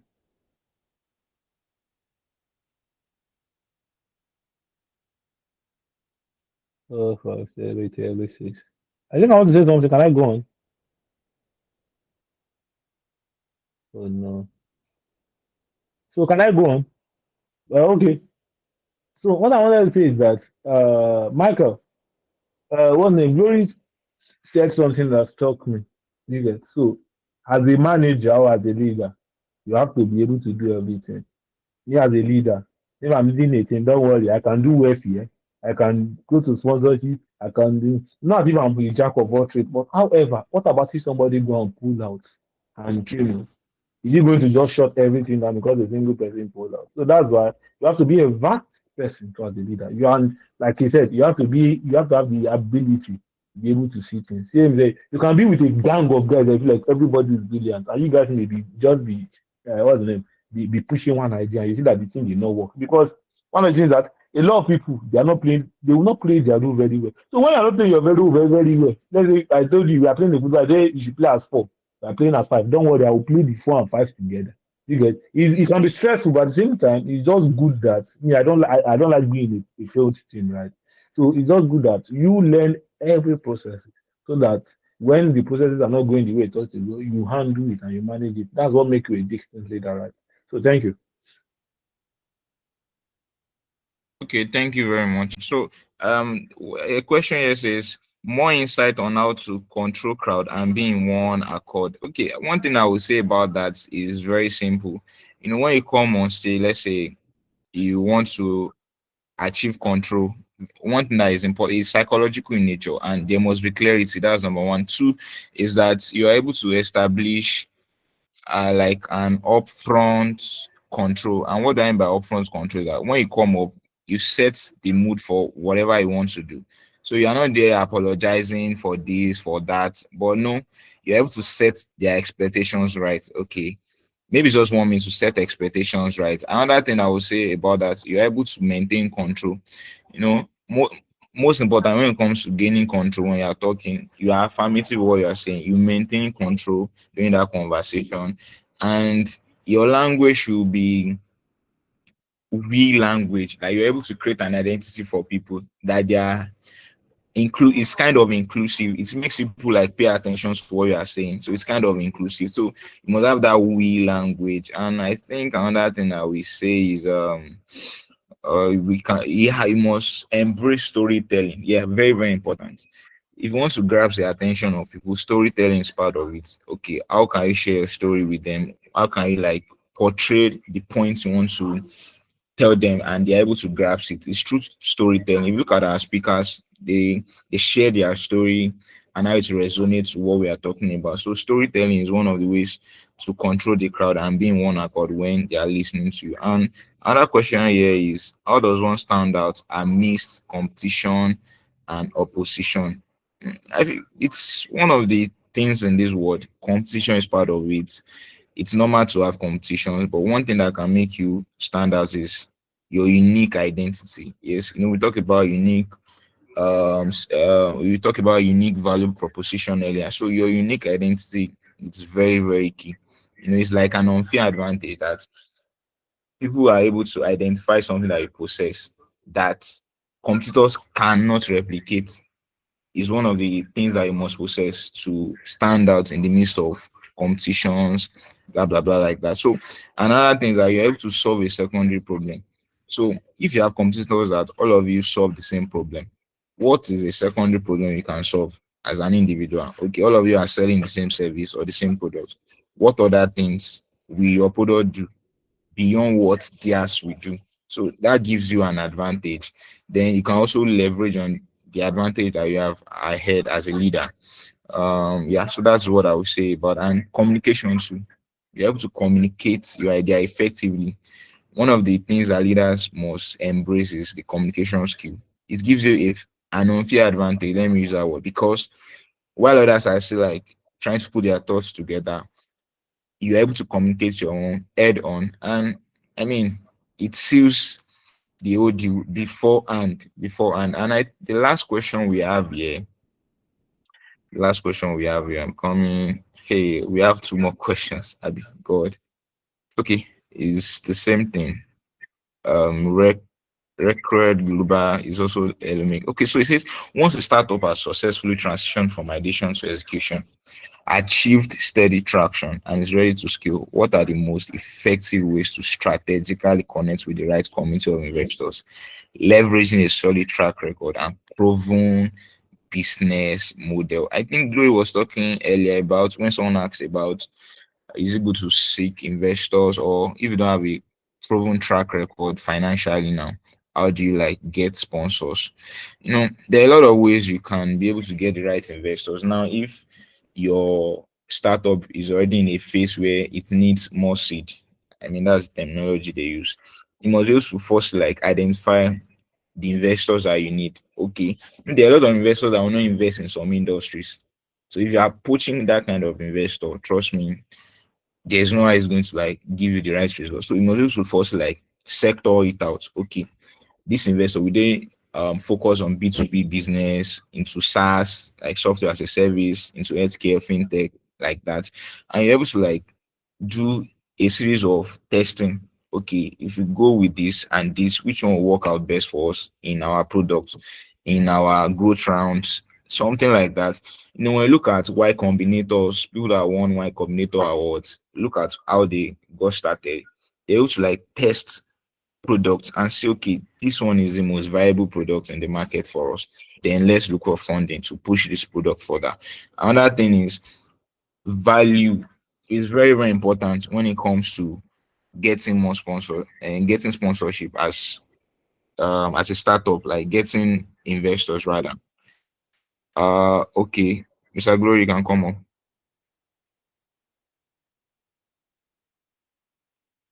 Thank you. So, for a startup, I think two essential things, strategic positioning and storytelling.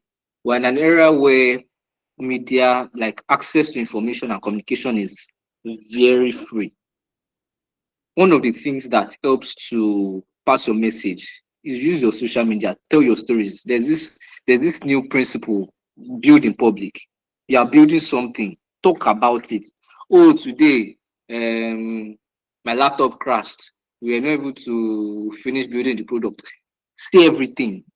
do all of those things. So one of the, like, before you even talk about after you have skilled, before you start, you are supposed to have already envisioned what is supposed to be.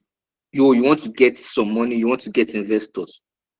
You have to, like I mentioned, strategic thinking, have the vision and act in alignment with the vision. Yes, you are not yet there, but your actions today determine where you are going to. So, first thing, build in public, share your story as much as possible. Everything that's going on, it gives you credibility, it gives you visibility. Use your platform to get your reach, to be able to meet the people that can give you the resources. It's as simple as that. And the second thing is strategic positioning. I used to belong to a community of startup founders.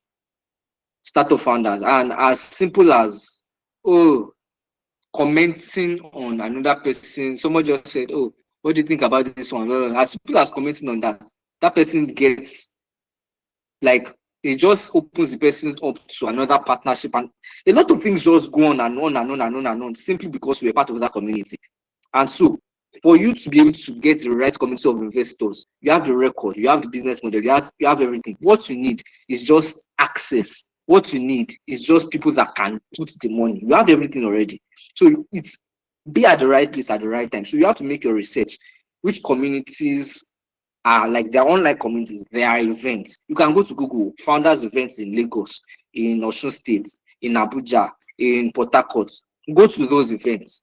And once you are going there, you are not going there to just talk to everybody. You are going there strategically to connect with people. Look at the speakers list. Who are these people? What have they done? What are these the kind of people that can give me this kind of thing? Speak to people. Those, like, do everything with purpose. Do everything with purpose. And always share your story so that, yes, you've connected with this person today. If they search you, what will they see? So two things, like I mentioned, storytelling and strategic positioning. So I hope that answers your question. Thank you very much. Thank you very much.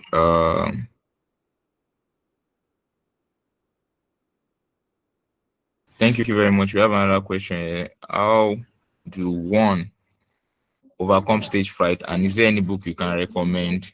Okay, there are a lot of books that someone can read for.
Sorry, I don't know that my mic was muted. So I said something like, I said one of the book I can recommend is Art of Public Speaking by Dale Carnegie. Then what you can do to overcome stage fright, when something that has worked for me personally, is you prepare yourself before you mount the podium. If you have to script even just 10 minutes speech, script it so you can go over it, you prepare it, you familiarize yourself with what you want to say. So when you get there, you are not looking for filler words to help you in that situation.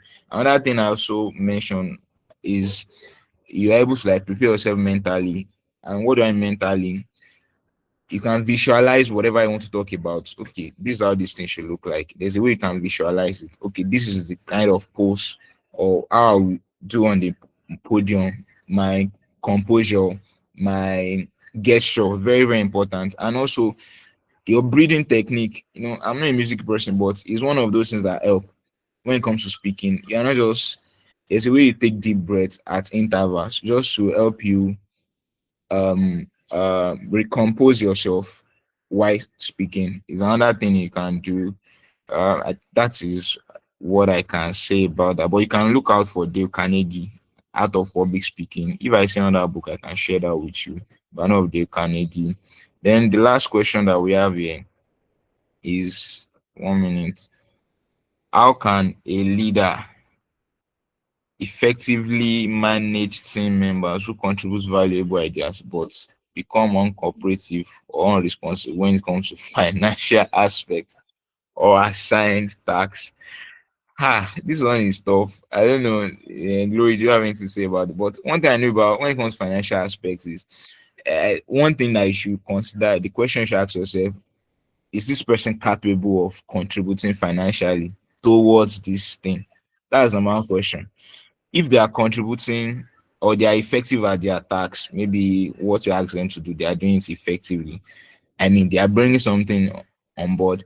But now, when it comes to the financial part, that one is a big thing. And just like what they will say that our fingers are not the same, right? So some people, what they can offer is the value they have or they possess.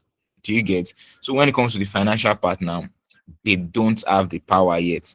So, Glory, do you have anything to say about that? So that we can wrap up and end the Yeah. meeting. So ideas also, like for me, I think I've been part of teams where I was this person, the kind of person that when it comes to ideas, of course, you get the ideas, but when it now comes to executing them, I might struggle. And very recently, I discovered that there is always a there's always an idea, there are always ideas, there's always vision, there's always dream, and all of that. But for it to come to reality, there's a mindset in between, which is basically all we'll be talking about today. What all we'll be talking about today. There's a mindset in between. So you could have someone that is brilliant at bringing these ideas, but it does not have the mindset to sustain you to get to the reality. So you have to face the facts. And like if and whenever you are trying to assemble anything, any method you can use um to ascertain if someone is mentally able to execute this vision, make sure you consider all those things. If this person is able to respond to tasks, like it's not just about ideas, because at the end of the day, ideas are cheap. We've talked about all these things that without action, without power, these ideas would waste.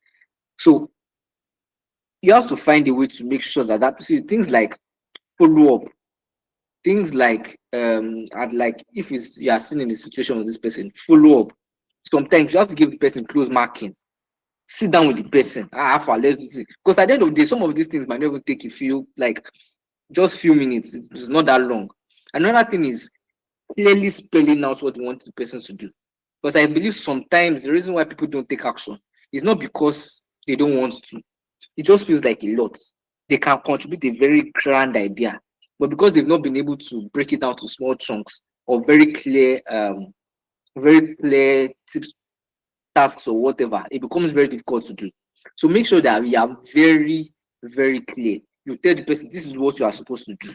This is what I am expecting. This is the result I'm expecting. And this is when I am expecting the results to come back to me. Like this is when I'm expecting to get back to me. If you can clearly do that, you have solved 50% of the problem. You will tell the person, you follow the person, how far, what have you done? If there are 4 steps to take, you say, oh, have you done this? You mention step 1. Have you typed it inside Google? Have you seen it? Which website did you see? Have you clicked the second website? When you check the second website, have you gone to the about page? Like everything, just make sure that you are very clear. Do close marking if you are still in this situation with the person. But in case you are trying to assemble the team another time, make sure, like by every means necessary, make sure the people that you're trying to bring in have the mindset of executing the idea, that they are not just coming with creativity and vibes, that they can actually do this stuff. So yeah, I think that's what I have to say. Okay, thank you very much. I hope we've answered that. I want to appreciate everyone that joined from the beginning to this very moment. Thank you very much. Myself and my team, we are really grateful. Thanks to our speakers, that's Glory Pajola and Joy Adiola, for I reached out to them very late and they actually like came through. Thank you very much. So please, if you are here to sign up, please do also do that so that I can send the necessary materials to our emails. Thank you very much. And secondly, is we'll have more of this coming up, more of this. So just be on the lookout, your email or the channel. We have more of this coming up, more of this coming up. And lastly, what I will be saying is we've heard all these things. Action is the most important thing. How are you going to take the action? We've attended a lot of events and programs, but action is the most important thing. Take the action, the ideas that you have, look at what has been discussed. And if you still have further questions, you can always like reach out to me. Okay, where are we signing up? Let me get you the link. Just give me a minute. So just you can always reach out to me. You can reach out to Glory, you can reach out to Jabela on LinkedIn. That's one of the easiest to us. Always reach out to any of us, and I'm very sure they will be ready to respond to, or will be ready to respond to any of the questions. Coming, let me 1 minute. So this this registration link, so you can register through this. Thank you very much. We can leave the meeting now. Thank you, thank you, thank you, thank you, thank you.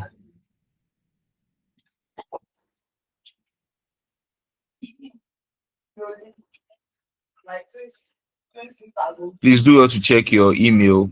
A feedback was sent. Please do well to attend to that. Thank you.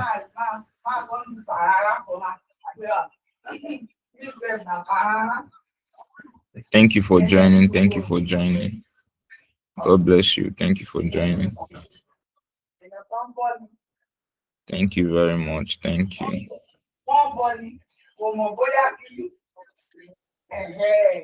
Thank you.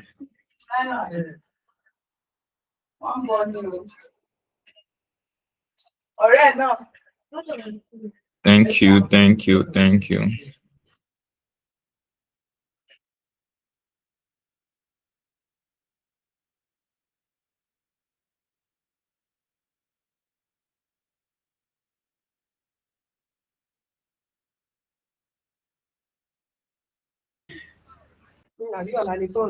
Thank you very much, Glory. I'll reach out to you now. Thank you very much. I really, really appreciate it. I have about your money so much. Money. For you.